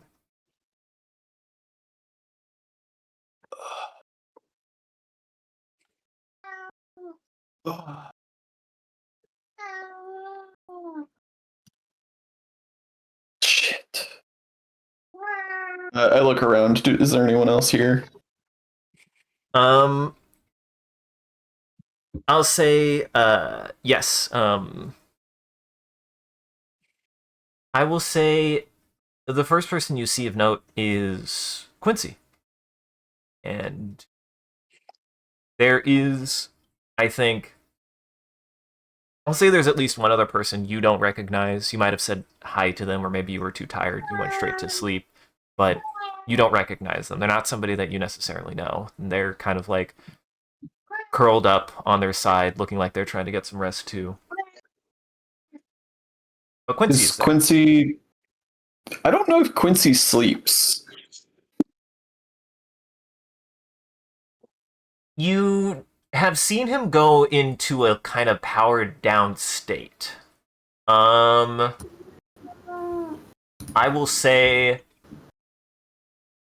you wake up and he tilts his head up. He's actually sitting in a chair not far from you. And he says, "Oh, you're awake." Cat is so angry. Cat is very angry. You get some rest? I turn to Quincy and I just say, No, not particularly. Uh, Kinsey, do you have any connection to like any outside networks currently? At the moment, it seems that the onboard station is having some issues with inter-network contact. I have limited bandwidth that I'm able to tap into. It takes some time, though, depending on what you're wanting.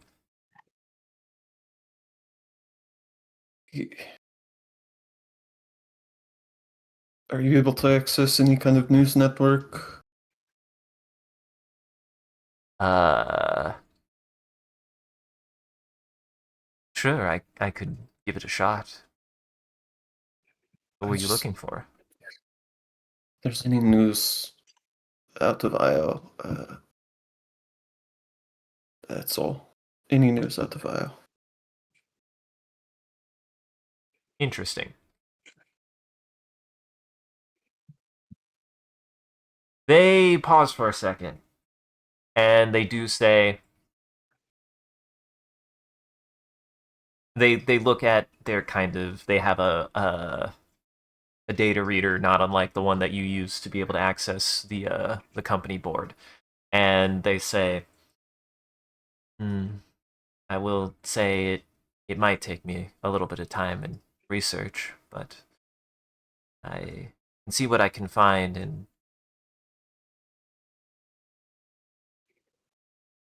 a few hours. It does seem that there's still some issue getting much connection with the outside uh, rest of humanity from the station at the moment.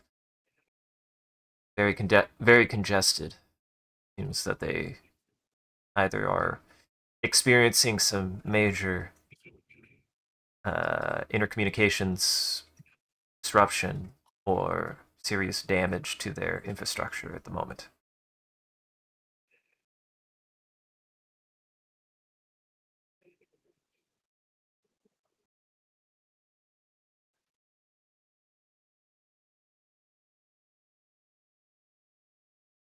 Are you well?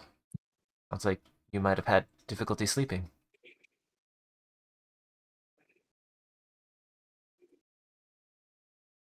Feel like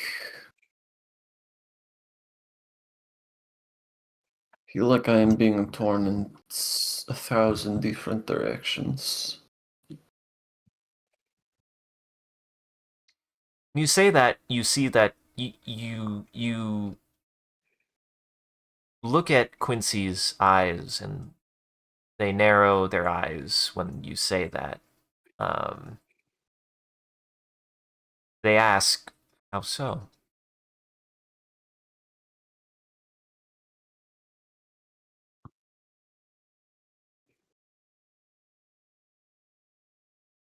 I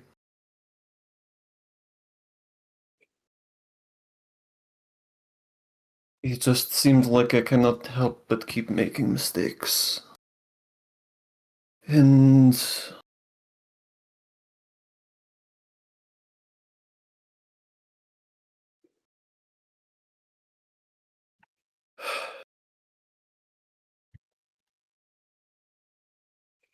there have been many times in my life when I feel like I have needed to take decisive action and have instead run from my responsibilities. And it just seems that the more you keep running, the more responsibilities you find. And the more the ones you left behind weigh on you. I'm sorry to hear that. Quincy pauses. Believe it or not, whilst I'm certain we have very different perspectives. Still understand that to a certain extent. Starbus is not the first job I've had. Actually kind of grateful for it.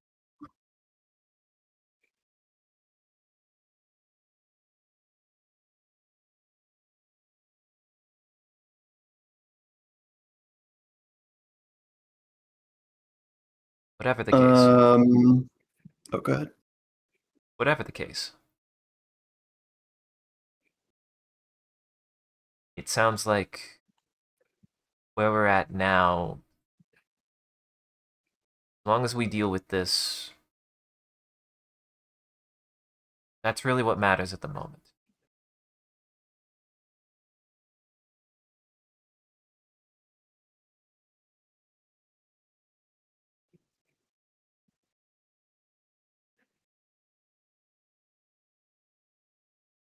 What is the distinct impression Kolya has at this moment?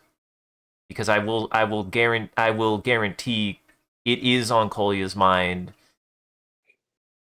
You haven't forgotten the experience you just had. It's not like a dream that just goes away. It is stuck.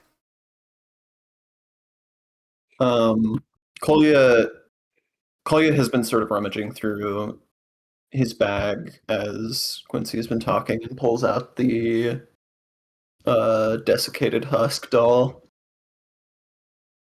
and has just been sort of staring at it and says,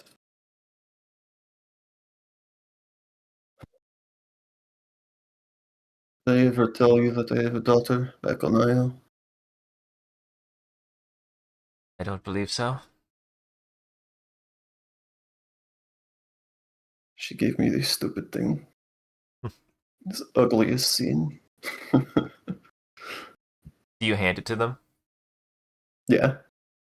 They take it and they take a look at it.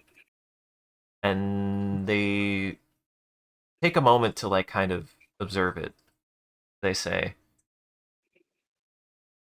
peculiar. Is there any particular reason why it's like this, or Believe it or not, that's what it's supposed to look like.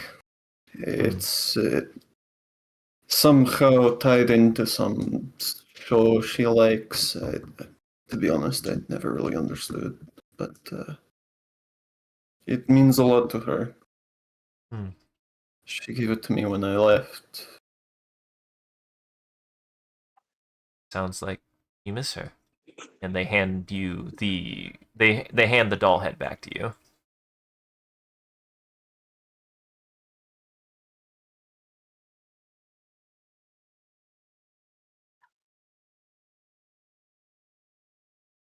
I don't know if she's even alive or dead at this moment.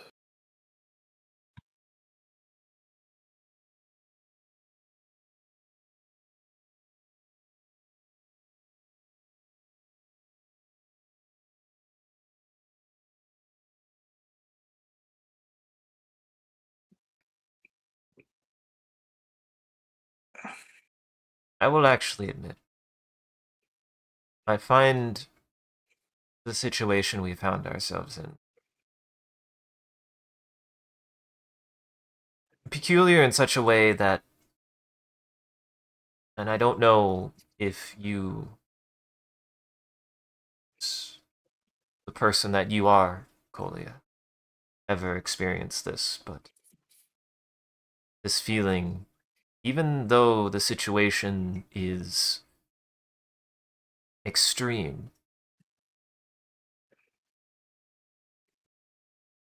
something bears on me thinking that it's only worse because of that extreme nature. Does that make any sense?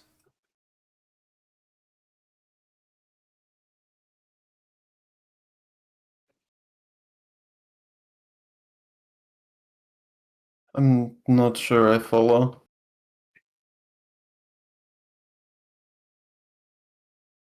To a certain extent, back on the Nelly, I wasn't fully being disingenuous when I said that it was nice being able to go other places. Frankly, I was hoping that this job whilst different, would thus be different in any kind of condition, but I would admit sometimes it's staggering how bad situations seem to follow people.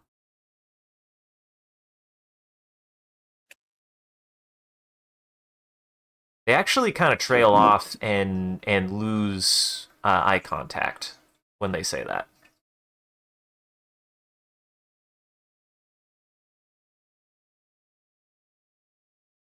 Kolya opens his mouth to respond to that and then sort of clocks Quincy's demeanor and then pauses and says, "Seems we all have our secrets."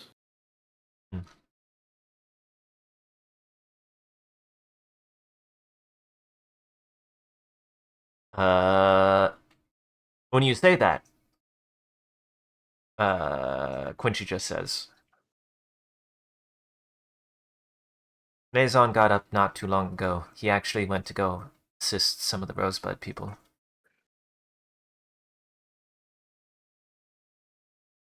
You want to take a look around, find out how things are. I'm ready when you are. Quincy, are you a utilitarian, ethics-wise?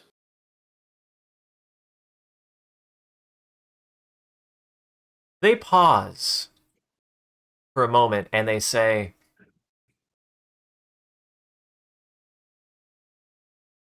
I believe, and yes, you need to take that with a grain of salt.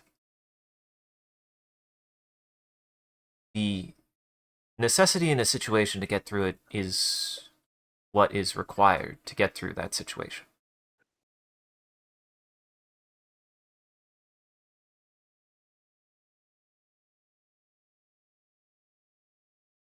I wouldn't say fully, but I would say maybe pragmatically.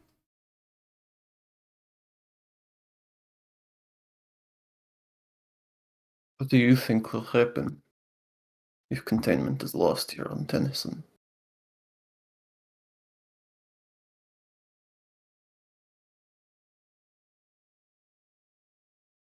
They say,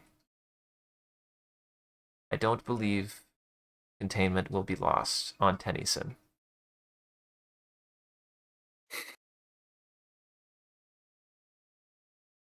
It's very optimistic of you. They give a cheerful look when you say that, and they just say, I do my best.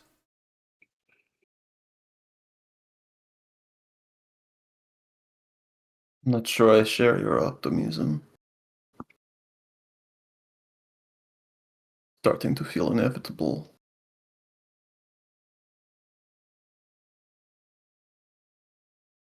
It sounds, at least, if we can get you and Dr. Maison to Rosebud Laboratories, maybe there is at least hope that something can be found.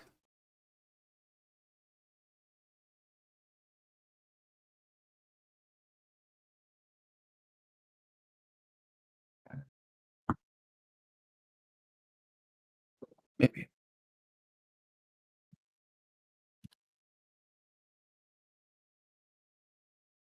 Kolya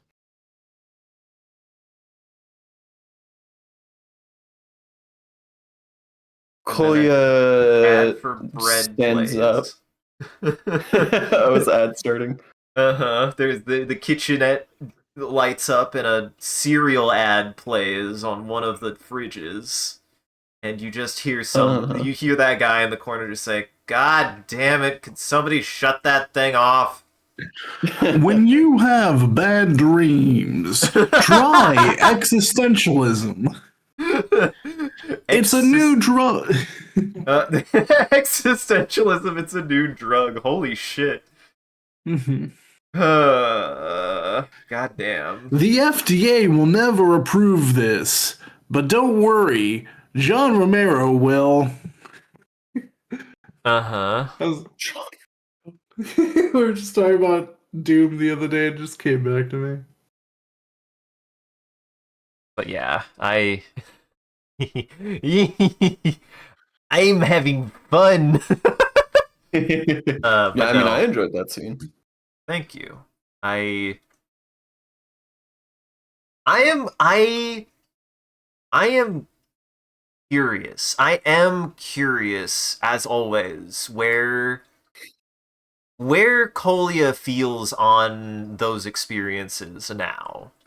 Because my intent with those is you should feel more about them in some way intentionally.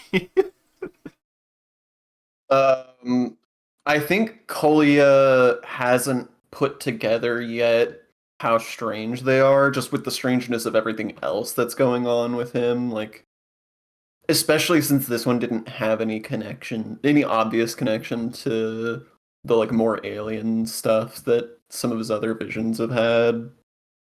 Mhm. I think that in this moment, at least, he's he feels like he's haunted. Like he feels like the decision to leave IO and to like not do anything with any of the information he had there is just weighing on him. And I don't think he has put together any kind of connection between that and the other visions. Okay. Like Uh, c- he's clocking the differences in how he acted in that dream versus how he actually acted in real life yes. That as is like significant.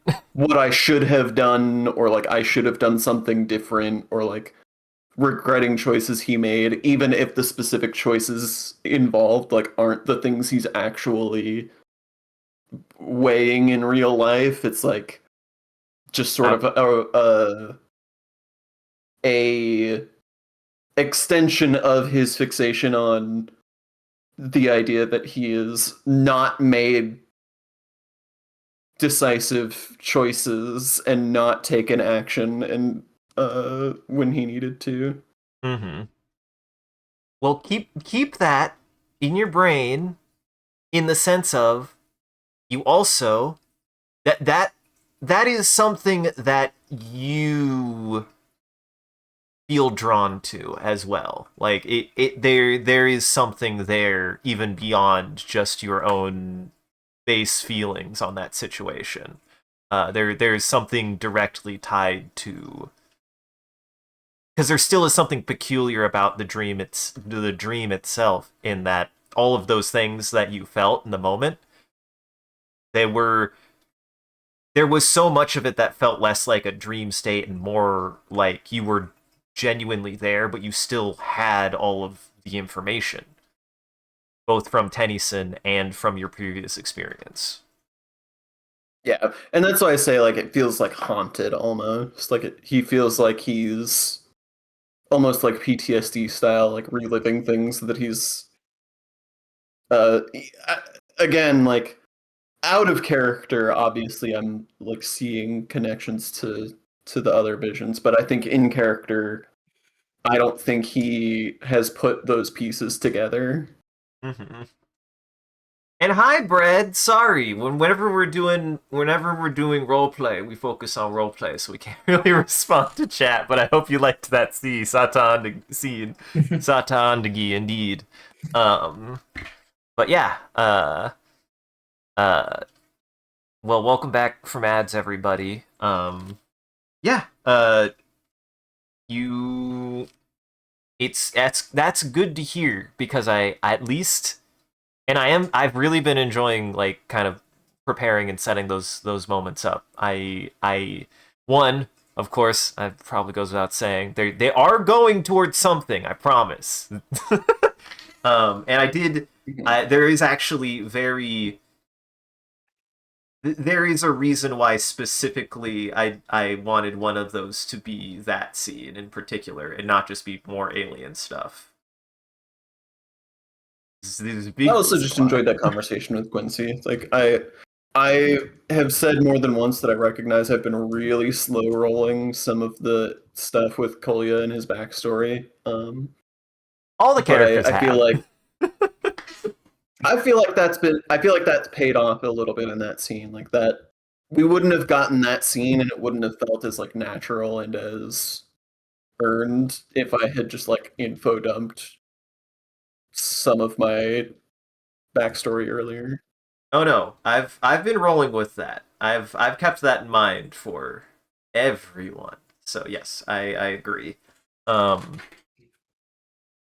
well, on that note, we'll actually go a little bit farther on your side, Sean. I have a reason why, Ooh. trust me. Oh. Uh, you kind of get up and you're able to get out into the encampment for a little bit. You didn't really have a chance to like look around. Let me change the music. Change the music. Something else. Let me change the music to something else. In fact, I know.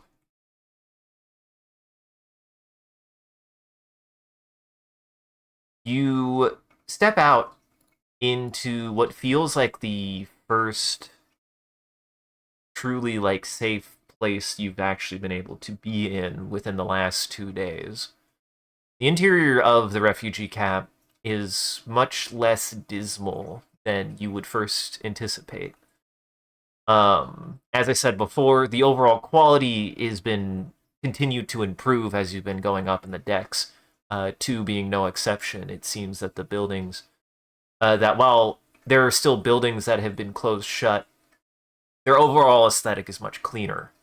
Uh, and that they're still packed into the deck pretty tightly.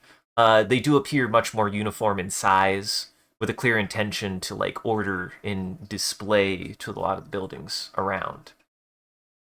Uh, Aside from the ones that are still barred shut, um, and covered up with plywood, a couple of the other buildings have been opened up to public access. Though it seems, as you noticed before, as you entered this building, that it seemed that they had to be forcibly entered.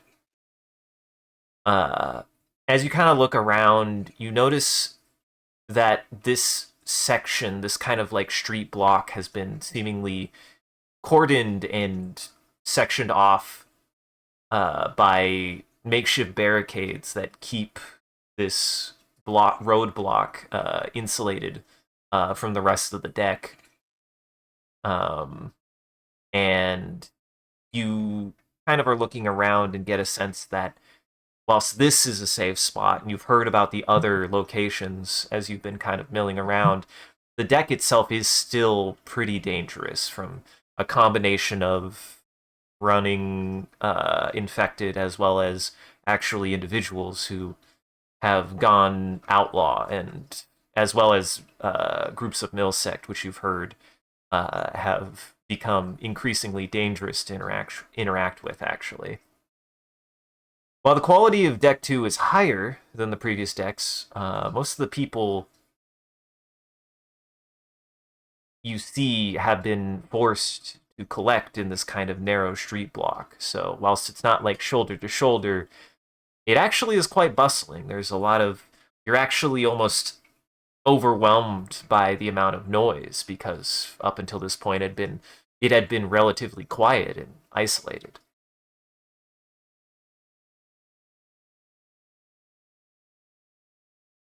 A lot of other things you see kind of scattered around. There have also been kind of makeshift, almost favelas, and as well as other small, ramshackle structures and tents set up around the block to try to maximize as much space as people can make to make shelter for themselves in this otherwise pretty constrained space.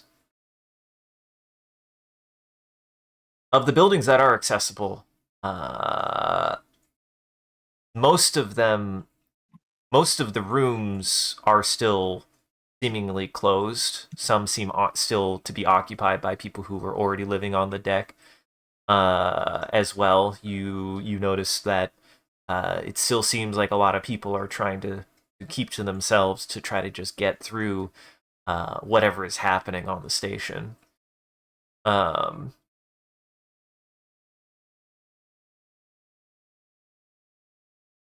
Otherwise, aside from the general bustle of people passing by, the only other thing of note that you find peculiar just because it has been so different. You even see and hear children playing in the street that at this point does seem almost alien to you, given the last 2 days.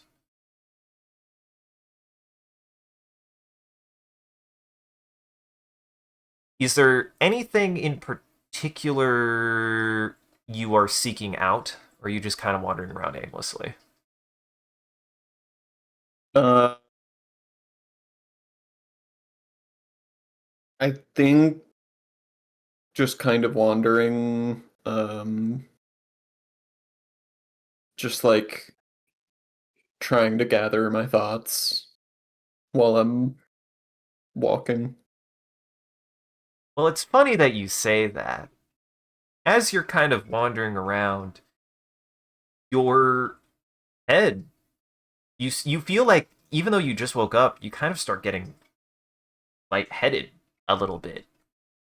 And you look around, and it takes you a moment to like focus. You're able to regain your focus, but like you were kind of spacing out just enough that it almost was like a bit of tinnitus and like ringing in your ears and your head for a moment.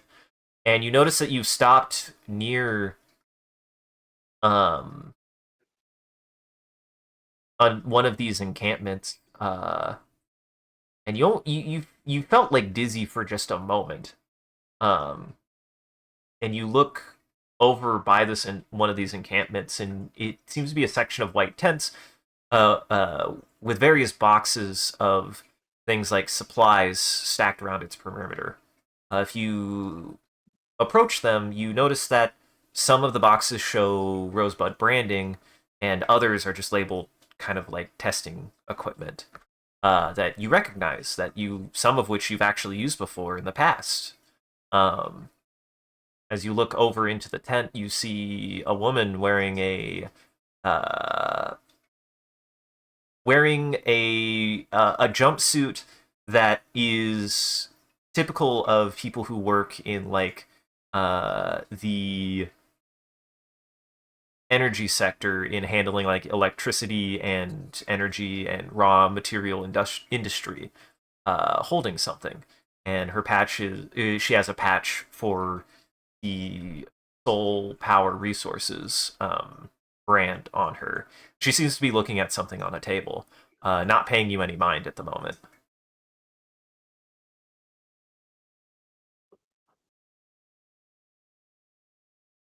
Sorry,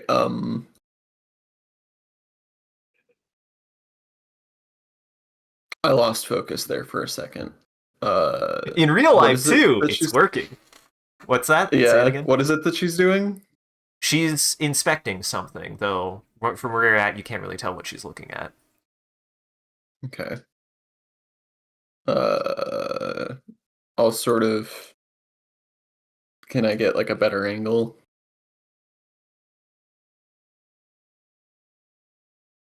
Uh, you know what? To be a jerk, not without getting closer.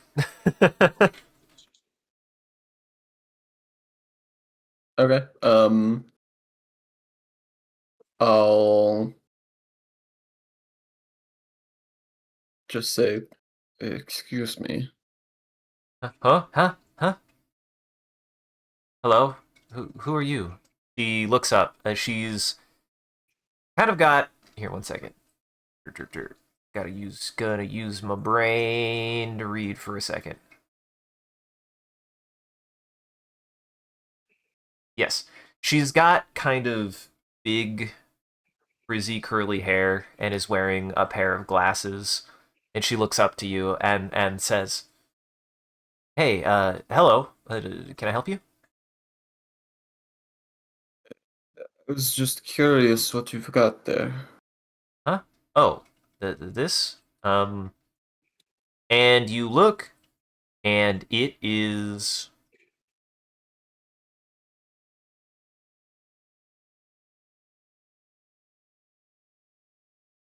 you recognize the material it's made out of almost immediately. And it is an object that is almost a black obsidian. And the object itself is, I'm going to say, about the size of a football. And seems to be able to sit on like kind of a pedestal that she has it kind of lying on its side. And it has grooves etched into the sides of it. And she goes, "Ah, yes, this right here. Uh, sorry, we actually were able to confiscate this off of somebody, and I've been trying to figure out where he got it from."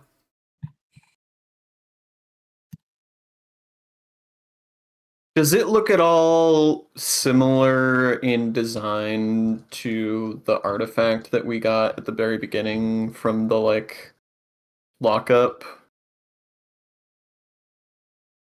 It doesn't look similar in design. However, as you're kind of looking over on it, it and you almost find this peculiar, but you don't know why you find this peculiar. But you find it peculiar that as you're looking at it, it seems to be a depiction of an event that has been recreated on the surface of this artifact.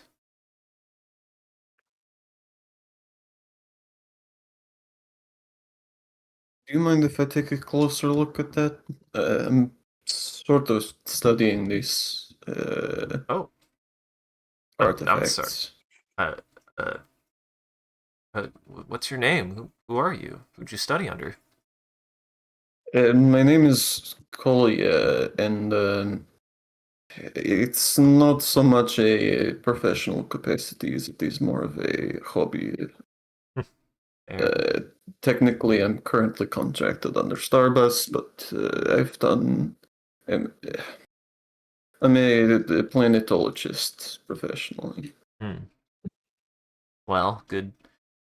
That's good to hear. Actually, my name is Lena, and I also have been doing typically side research, though it seems more applicable now. But no, we typically I've been typically I'm usually asked to do a lot of geology work for Soul, but anytime. But this was found amongst one of the possessions of an individual who was working in the industrial plant. He said he found it on Titan. Said it was significant. This makes sense. Typically, she pauses.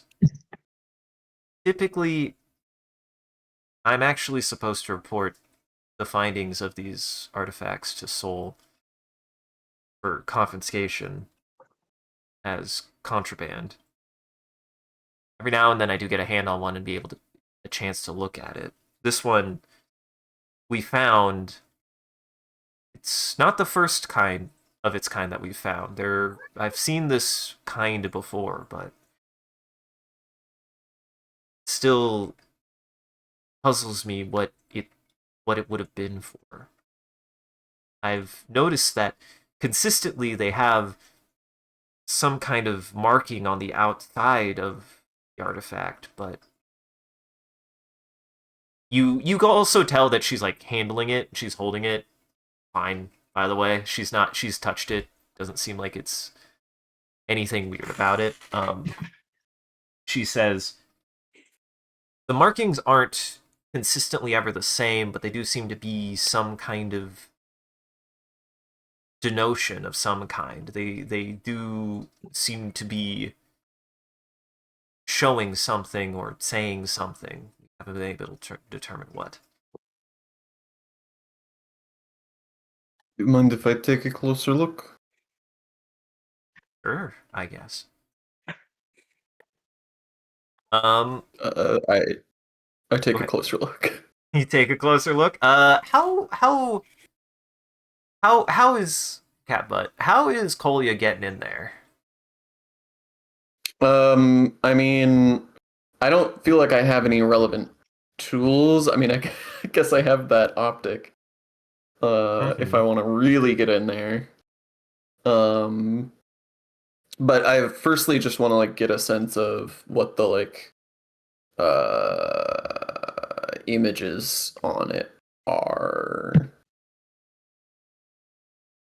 As you're staring at this, you're kind of looking and staring at it. You are kind of getting the sense that you're getting a little out of focus, actually. And you are getting a little lightheaded the longer you like look at it. But as you're looking at it, you get the impression that this is a depiction of a fish. No. Well, I'm still deciding whether or not I actually want to say that.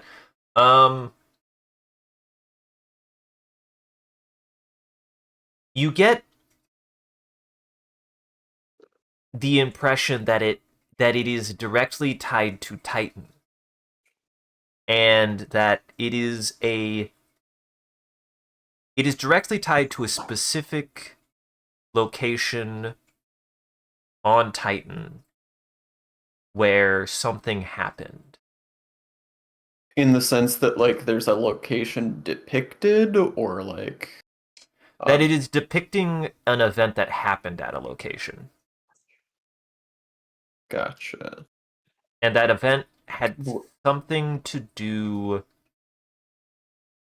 with the nature of a crisis. Okay. Um, can you go? What's the design of this thing again? It's like a sort of. Go ahead. I would say what? it's kind of like it's about the size and roughly the kind of like shape of a football, the egg shape of a football, but it has like a base that's a little bit wider.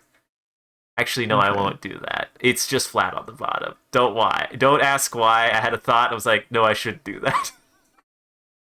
Um, Bringing no, it it back won't to fit. football.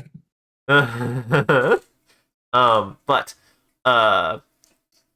it's completely flat on the bottom so it can stand up, and it has, as you're kind of like rotating it, you notice that it does almost have a spiraling nature to it.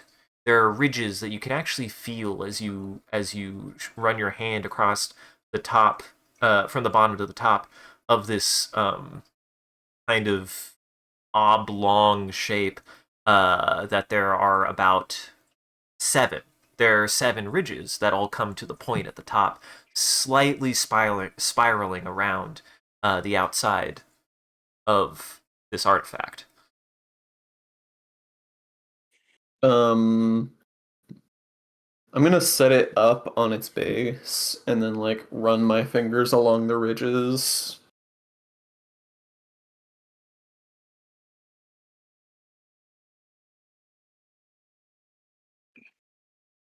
You try that at first, and your immediate thought is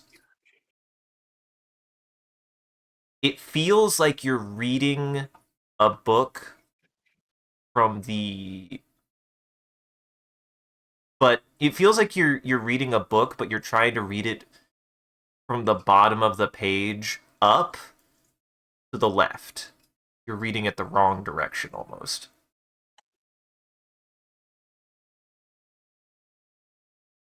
Hmm. I put the base of it. It, what kind of like is she? Is she in like a building of any Kind of. kind? Is this like It's a it's one of these kind of, I'm gonna say she's repurposed like a rosebud tent, but it's like just a tent with a couple of tables that have been set up. There's like a tarp over a larger okay? mass of So it's just like rock a and soft body substrate. tarp, though. There's not like a hard ceiling. No. Um, is there any more sturdy structure nearby? How sturdy are you looking for? Clarify. I'm looking for somewhere that I can put the base of this thing up to, and that, like, if I were to be attaching it, you know what I mean, to the ceiling somewhere. So I I need like see. a solid surface. Um,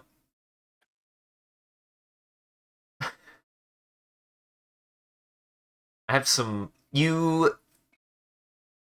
I see what you're going for, I think. I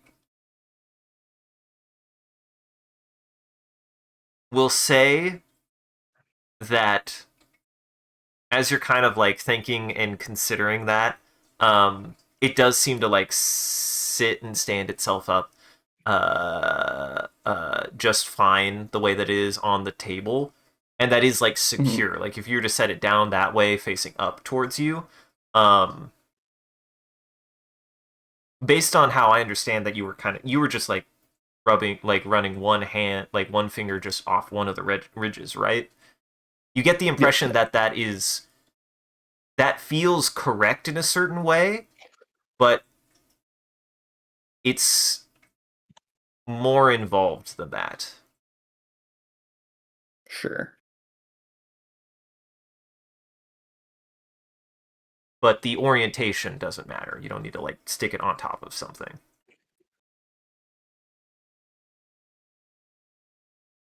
Um, As you're doing that, Lena does see that you're kind of like inspecting it, and she says, "Isn't it kind of fascinating? We still don't really have any idea what it is for or what it could be, but it just seems we've seen at least a dozen of these, and again, the marks on them themselves are different, but they are consistently always this shape and size. Maybe more ridges, maybe fewer ridges, but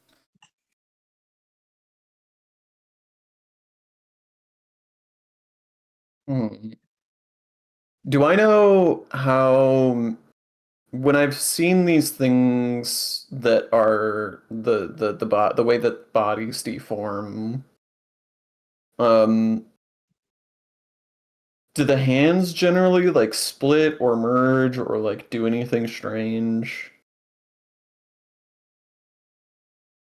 the closest example you've seen of that so far is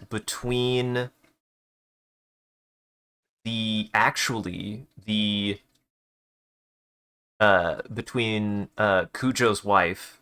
Something strange was happening specifically to her feet and legs, and probably the one being that you encountered briefly. I will say you noticed that there was something strange going on with the hands, that they were being misshapen in a specific way. But I wasn't able to get a sense of like how. Correct. Okay. That said, Um. you Mhm. get the impression of you you get the distinct impression that you get the distinct impression though that your hands, if your hands were different, you would be able to interface with this better. Yeah. And you get the impression that you know what those hands feel like. An awful phrase I just made.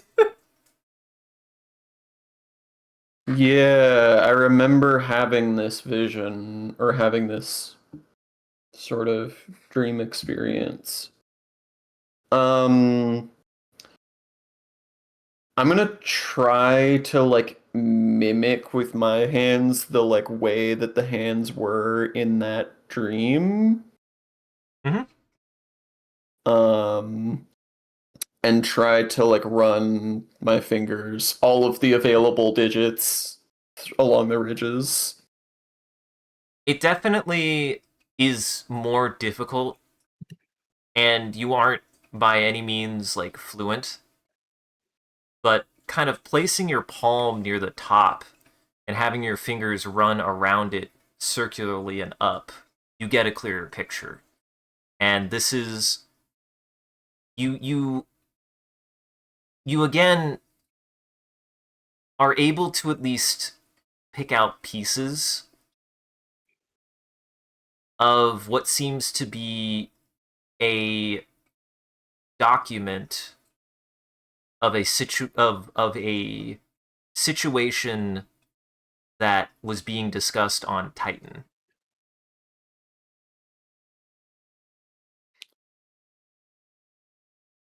When you say that, do you mean like how am I receiving that information? Like, do I just intuit it, or is there like specifically something that I am interfacing with that's It conveying that information? it does give you the impression that even though it's like you're still very you're not comfortable yet with it, but it does feel like being like a really young child trying to read a book for the first time.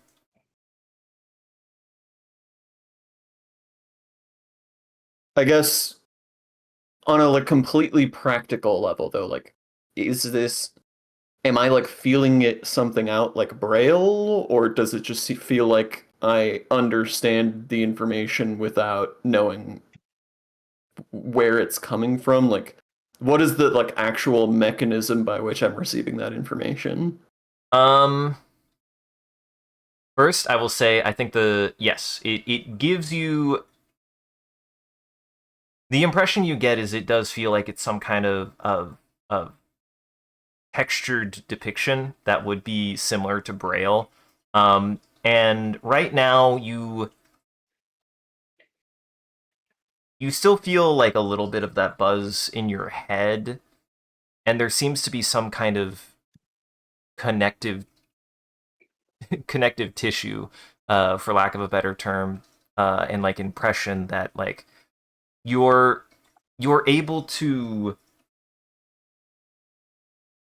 you're able to recapture what it would feel like if rudimentary to read one of these artifacts, and it does feel like it's a little implanted. Like you are doing it naturally enough in a way that you can start getting pieces from it, but not enough that you're able to like control everything that you're getting out of it.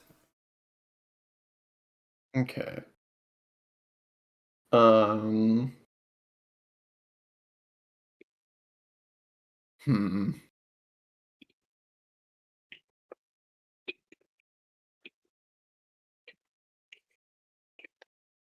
Do you want a moment to process that? Yeah, well, because I'm trying to decide what to do next, because I don't really have a good way to advance in this moment. Mm-hmm. So I think I would have to just ask her if I can take it. I don't know how to word that in a way that would sound sane.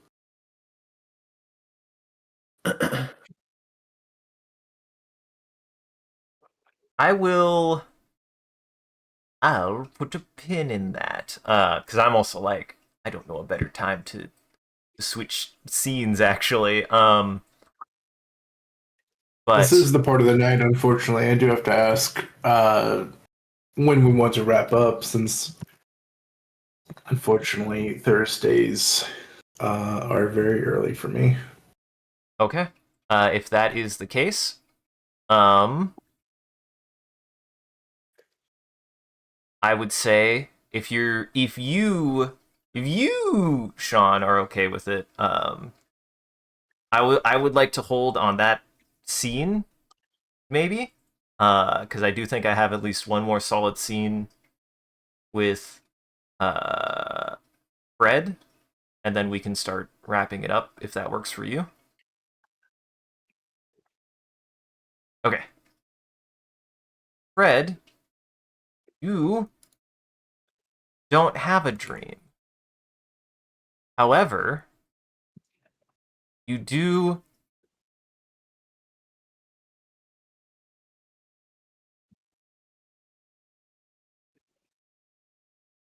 You are you were asleep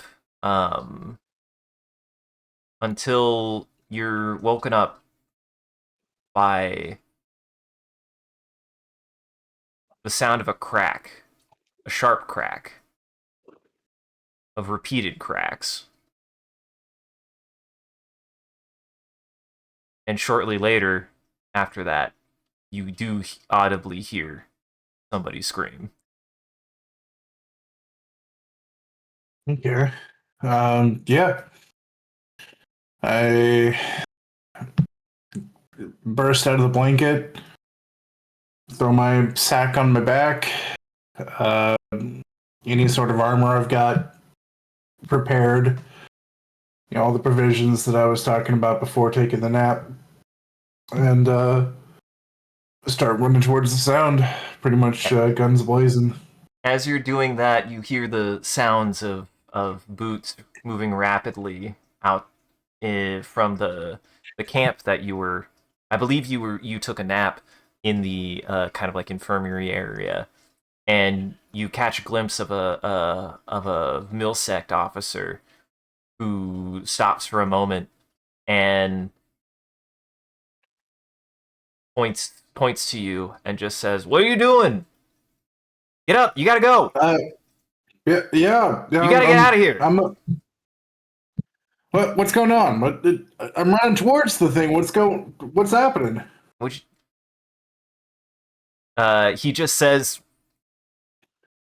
"We're mobilized and we just anybody else needs to start getting out of here. Get All right, moving." I'll grab my squad. Yeah. I start looking for Lydia, Billy, Joanne.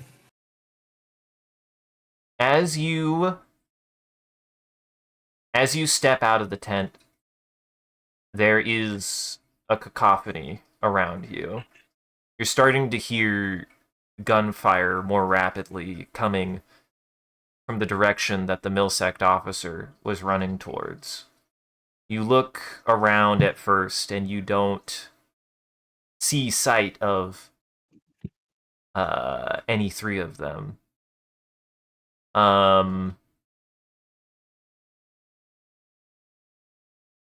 Give me 1 second. You start moving. Where does Fred go first?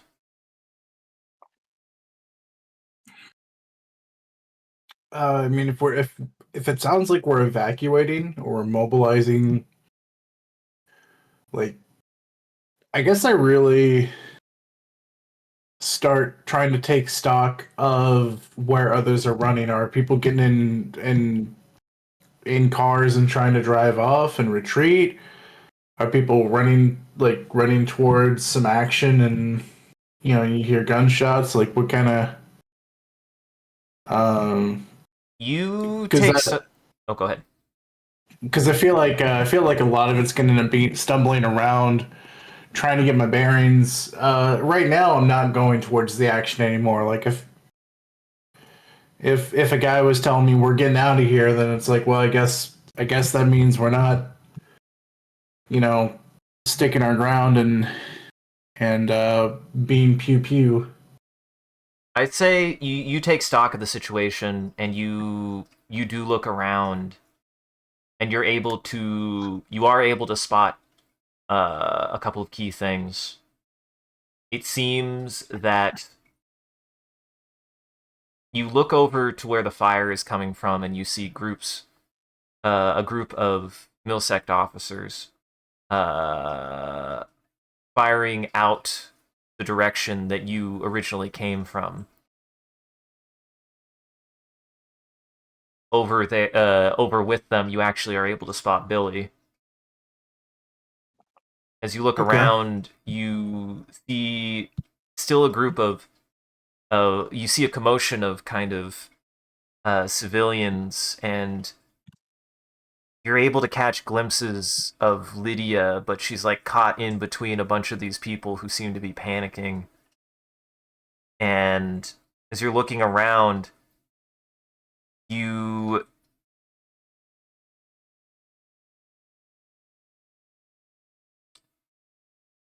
you see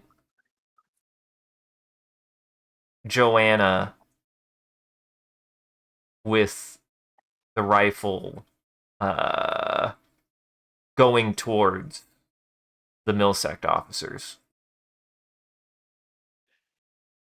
Okay. Yeah, I'll go with Joanna actually. And I know I saw Billy, but I'm gonna go with Joanna. If I can catch up with her, or if I can catch anybody as I'm running towards her, I'm gonna ask about whether, like, like, what's the situation? We need more hands, or what's happening, basically. Um, you you run up to Joanne, who does look a little bewildered, and she just says, "I don't know. I do think we need to get out of here, though." Okay, And as there's you, there's okay, you, there's me, there's Billy. Where's Lydia? you actually were able to pick out where Lydia was. She was caught in that crowd. I say, in that case, I say, uh, grab Billy Blast. I'll grab Lydia. Let's meet at the car. Head on out. When you when you say that, um, you hear a scream, and behind you, but it doesn't sound like a human scream. And you see, before you can react, something lunges out past you and knocks Joanna to the ground. Okay.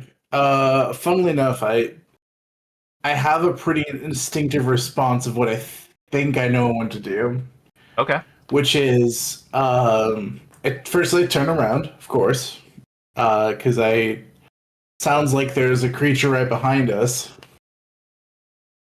Okay. and in that split second, I'm not really trying to study it. In that split second, I'm asking my brain whether creature or human, and the very next moment, even before my brain's telling me the answer, I crouch down to a kneeling position and aim diagonally upward, and I'm ready to take a shot. And the reason why I do that is because I don't want to shoot straight and hit somebody else in the crowd. I want to Mm-hmm. shoot diagonal to hopefully get the projectile away from at the target, but away from people. Yeah, I'll say you hear something howl, and lunges. Something else lunges for you as well. Um, yeah, go ahead and give me a combat with advantage. Cool.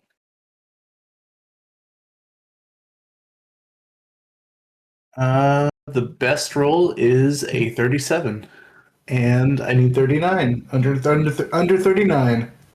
Yeah, you. I will say, for fun, roll me damage just to see how much you do. This will be Yeah. informative. What do you use? What are you using? I think I was using whatever big shotgun that they let me borrow, Okay.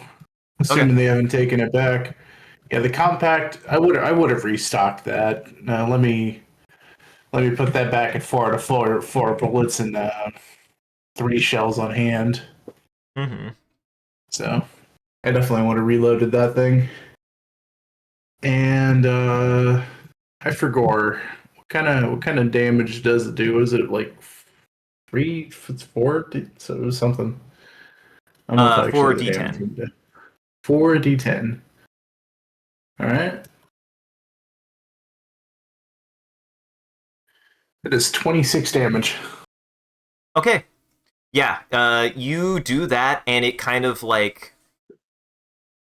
you train up to see this thing lunge at you, and you fire, and it like the blast launches it up with a little recoil to fly over past your head, and you hear it crash behind you into a car. And as you kind of like set yourself back up to observe, you see the crowd where Lydia was becoming even more panicked. And you can't quite catch sight of her anymore. You see Billy and seemingly another Milsect officer fending off a group of 4 creatures. They somehow got caught up from everybody else, and right in front of you, Joanna is still wrestling a creature off of her. What do you do? And that yeah. I go for the one for Joanne. I pretty much Okay. because the tricky part about this scenario is all angles. Like if you angle wrong, you can very easily shoot somebody else in the crowd because we're so packed in like sardines. Okay. Um, I will so in I this, will also yeah, put it this way. This looks incredibly dire, and whatever decision you make, gotta make that decision. I'll put it that way. yeah. Uh, You have one thing you can do.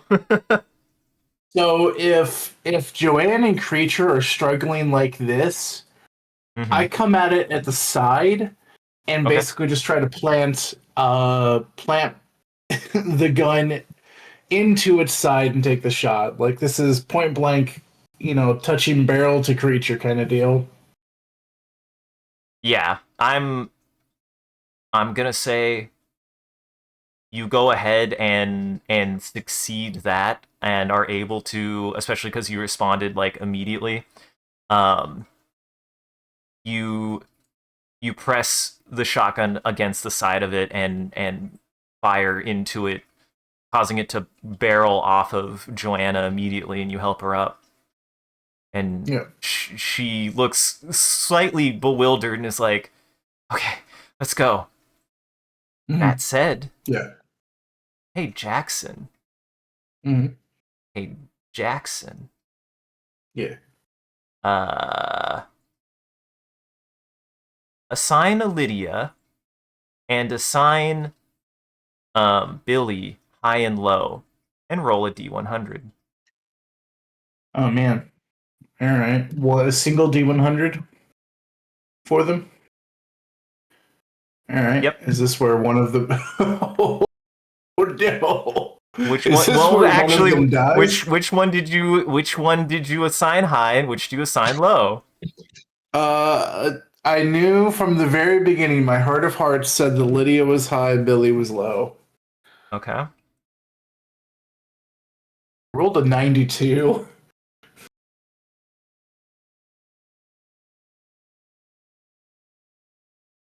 Okay.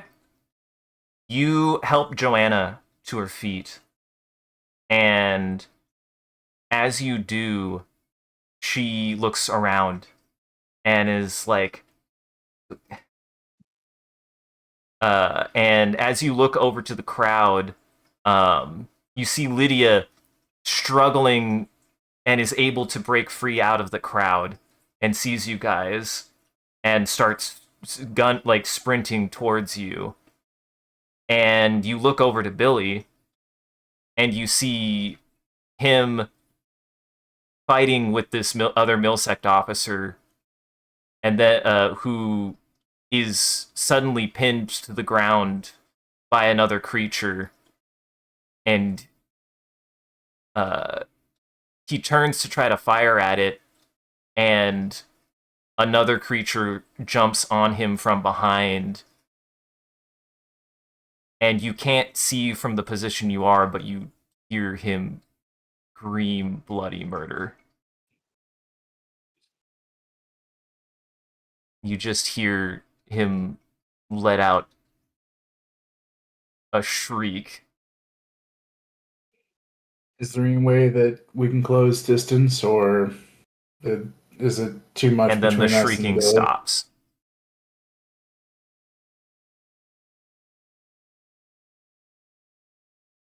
I too stop. You hear Joanna say, "We've gotta go!" I think Billy's dead. We've gotta go! Let's grab Lydia. You're able to And make it. Oh, go ahead. yeah, no, just barrel my way through the crowd at this point, tackling Milsect and creatures on the way to pick up Lydia from school. Yeah. You're able to get to her, and she sees you too, and you like collect her, and you get to the car, and she just says, "Where's Billy? Where's Billy?" Gone. We gotta go. What? And you take off. There isn't anyone even really guarding whatever exit there would have been towards the garrison. You're able to pass some people, some who are fleeing from the garrison in the direction you were going. But you're able to break through and pass the crowd. As in the distance you hear the echoes of gunfire.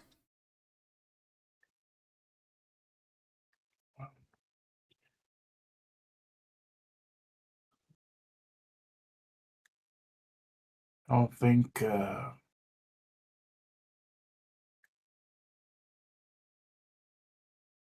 don't think our deals mean jack or squat at this point. Because I'm not sure if a single one of them's making it out alive.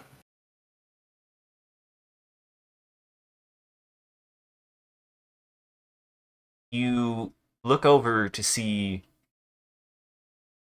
Joanna with a steeled expression on her face as she opens up a bottle of some liquor that you don't recognize. And Lydia is clearly shaken.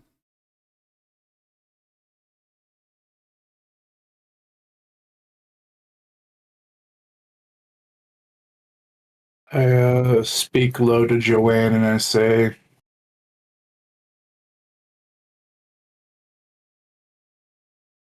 do you have a tiny bit to spare? She takes you see her take a long pull first and then hand you the bottle. I don't actually take the bottle. I look back and I say,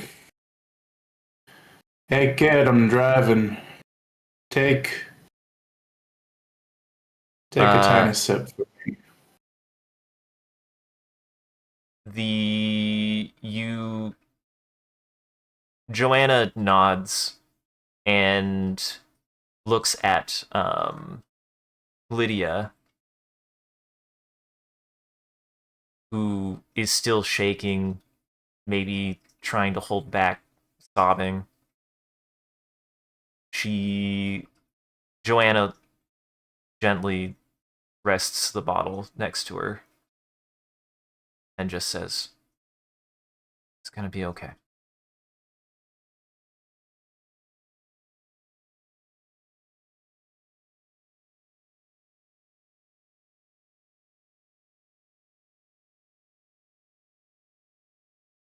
And I think on that note,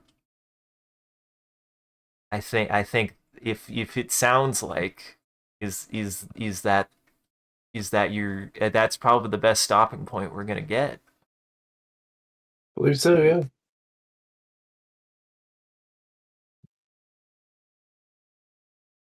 Well, thank you, everybody.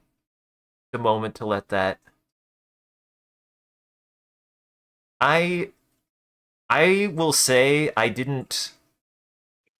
All I was just hit by a stroke of inspiration, but I have to admit it's not so much that I was like I was like playing I wasn't playing enough quote unquote hardball, but I definitely felt a strike there where I was like, okay, I think now more than ever is a moment where I have to make it clear that, there is still stakes. And I'm glad. I hope that felt like that was handled well, because I certainly wanted. If there's one thing that I definitely want to try to strike a line with this game and setting, of course, is you can only actually really do so much, Yeah. and that is a part of the experience.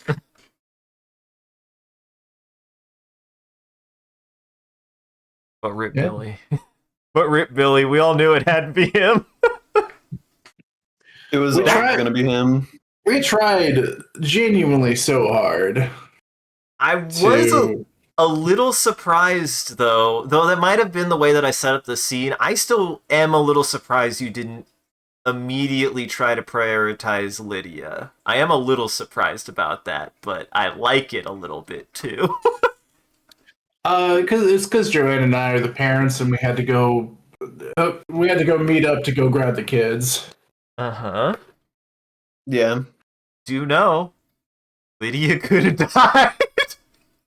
Yeah, that makes sense. That was the higher of the low. Uh-huh.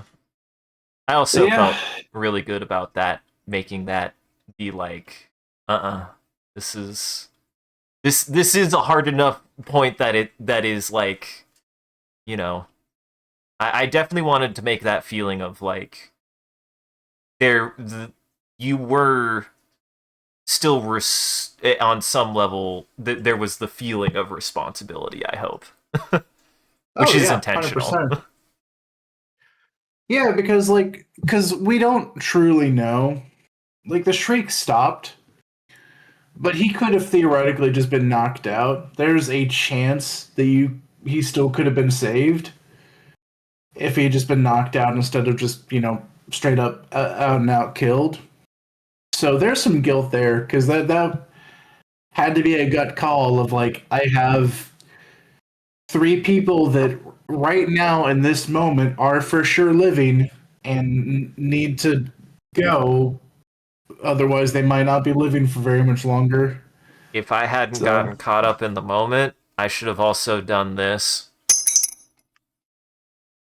So now, you don't know. Unless somehow True. you see Billy again. So, that is an actual death. That's a death died, baby! Well, that's a good point. I guess if you want to do it like that, we can. I mean, that can be emotionally complex, because if Billy happens to live, it's a pretty rough thing to run into him later and have him be like, "Why did you leave me there to die?" Uh-huh. And it's like, what do you say at that point? So Is he Well. dead? Like, is he dead? Probably, but if he's not dead, he's almost certainly pretty miserable. So But hey, it's official. The cup, it's there. The cup, it's there. So we you don't gotta know. leave that there. You gotta leave I that gotta cup there leave for that 2 there weeks. for 2 weeks now. 3 weeks maybe. Yeah. Shit. Ah, shit. You played yourself. It's true. I truly did. It's your only coffee cup too. It sucks. It's Schrodinger's it's Schrodinger's Billy, okay? Like even if I pick it up, I'll just put it back in the cup every time. I can never know. I'll pick it up without seeing it, and every time I throw it in the cup, maybe it'll be different, but we'll never know what it is.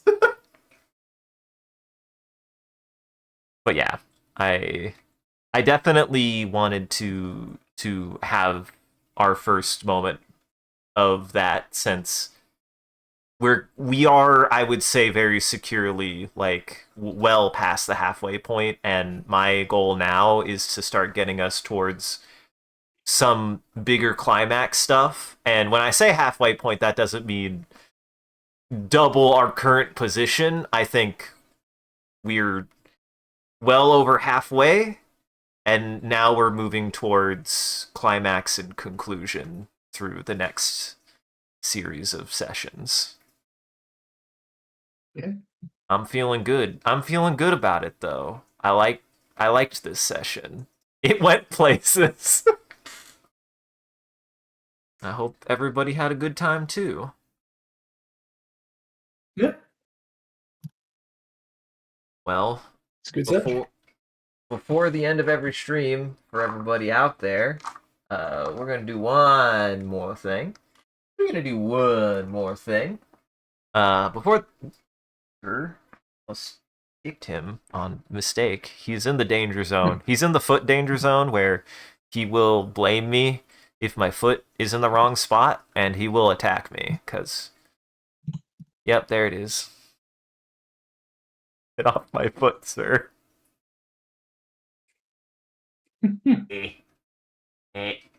Yeah. Anyways, we're gonna do one more thing before we go. Before the end of every stream, I've got to draw a picture, and you guys are gonna help me. I gotta open up Paint, and then I get 60 seconds to quickly draw a picture. And you guys are gonna help me. The way that you can do that is in chat. If you would like, you can type a word, or a noun, or a subject, and I have to use everything that everyone says to make a prompt, and I have to draw that prompt. So, and because this is a day where I have my drawing screen be the screen that's shared, I have to do it with keyboard and mouse. Fun. Yeah. Sorry, it was in the way. Honestly, that's not a terrible spot for it. I might just leave it there. God, that means I'm gonna have to have multiple cups if multiple people go down. You can just try to have. You can just try to remember what die was who. Uh-huh. Maybe. I've already forgot what die I used for Billy. Jeez, Billy's dead. I'm sure Billy's I can just- figure it out. I can deductive reasoning it. I've only got so many D10s. So, what should we do for the closing bit? Swarmed by monsters. Formed by monsters.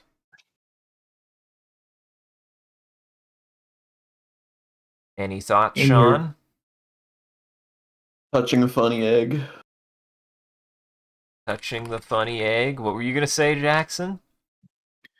I was gonna ask if Sean wanted like in your nightmares or something, or What is this? Silent Hill? In my darkest dreams. In my restless dreams, I see that place. Uh-huh. Daimon Sushi. Truly.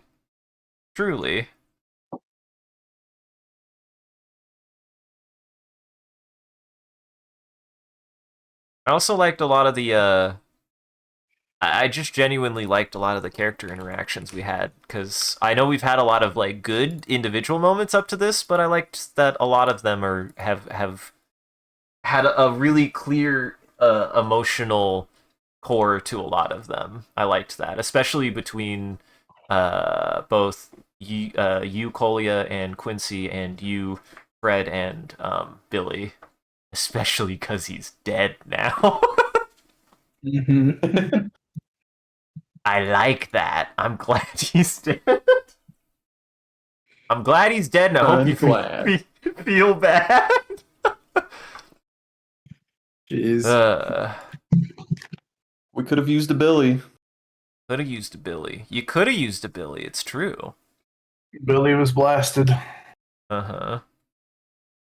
Billy's blasting off again. Oof. There it is.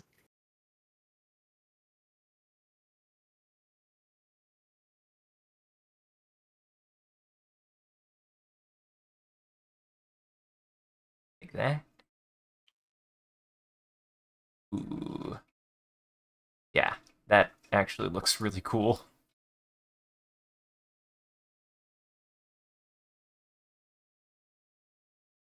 Oh boy, I just gotta get in there.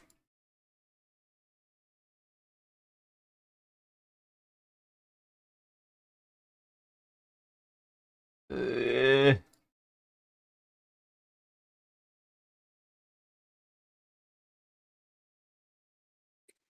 boy, oh boy.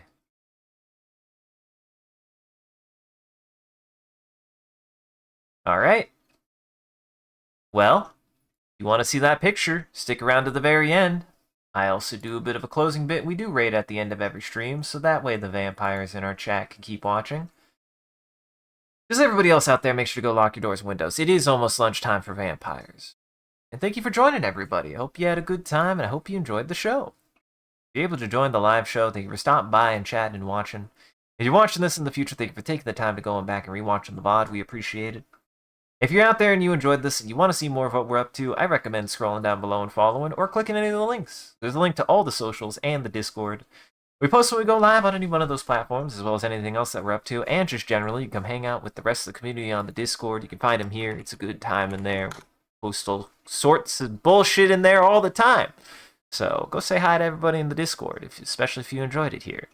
Speaking of which, a shout out to our community on that Discord and everybody who follows. You guys are a wonderful audience and we appreciate you. If we do anything particularly entertaining or noteworthy, feel free to clip it and share it on the internet. Just make sure also hashtag with an MCCanary, or link it back to the stream so people can find more of the good stuff we do here. And as always, I like to say it, if you want to see the stream grow, you gotta let people know. I appreciate that you guys have been talking about the stream, and I do encourage you guys to do it more. It does help us out, and it's super rad that you guys have been willing to do that. I'm glad that we're doing things that people want to talk about on the stream, personally. So the fact that we're doing things that you guys want to discuss or just chat about, that's neat. That's awesome. I don't do any other. I don't really do any advertising. I just post when we go live, and I don't pay for any advertising. So the only other way that people are really learning about the stream is when you tell them about it. So yeah, if you go tell people about the stream. Go tell your friends about the stream. Go tell your family about the stream. Probably not your kids though. This was not the Christian Minecraft server tonight. I'm sorry.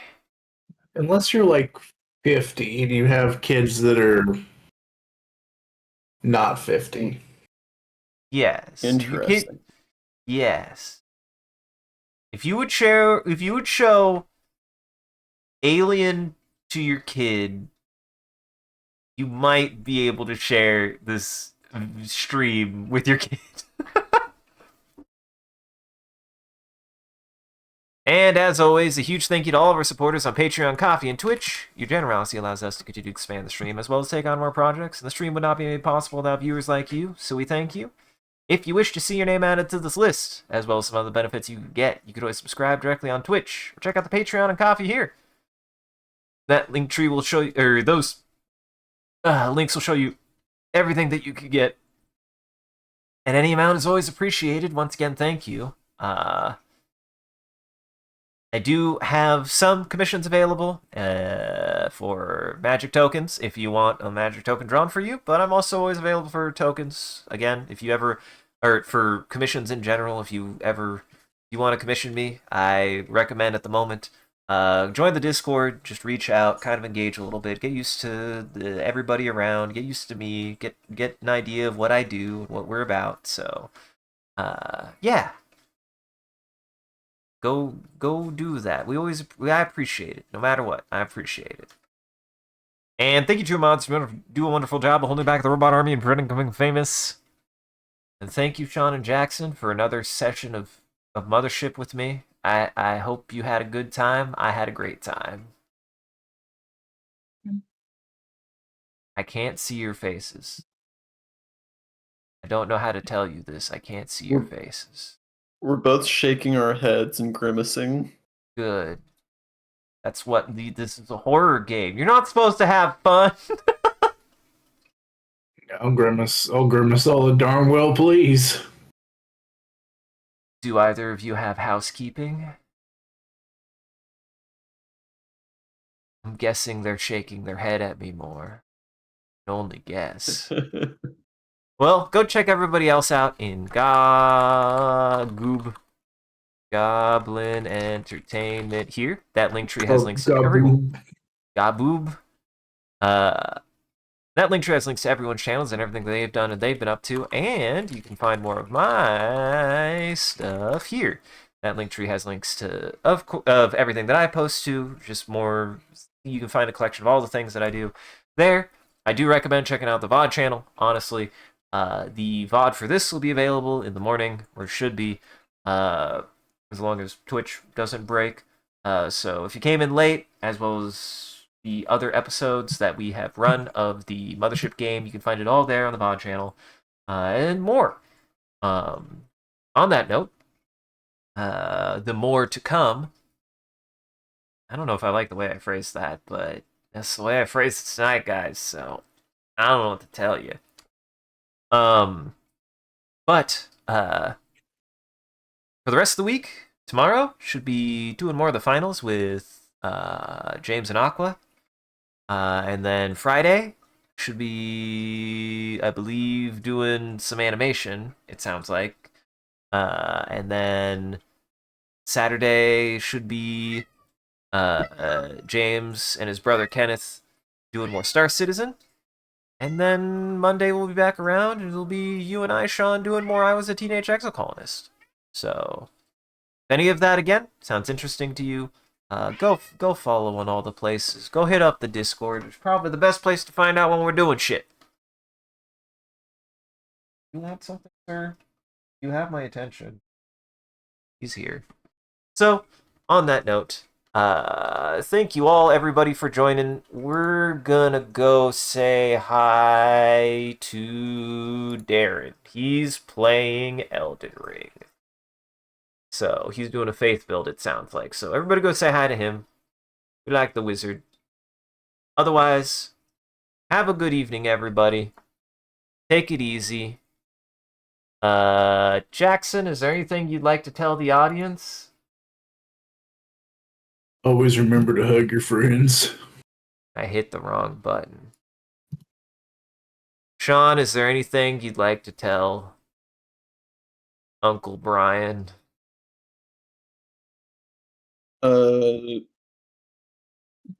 Just as long as you don't eat the brains, everything else is fine.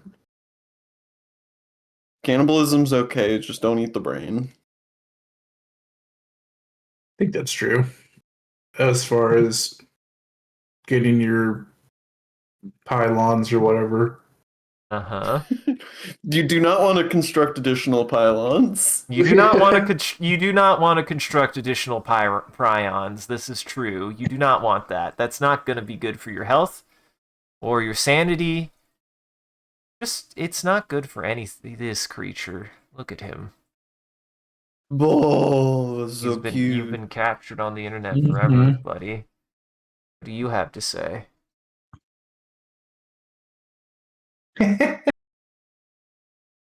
He's trying so hard to melt.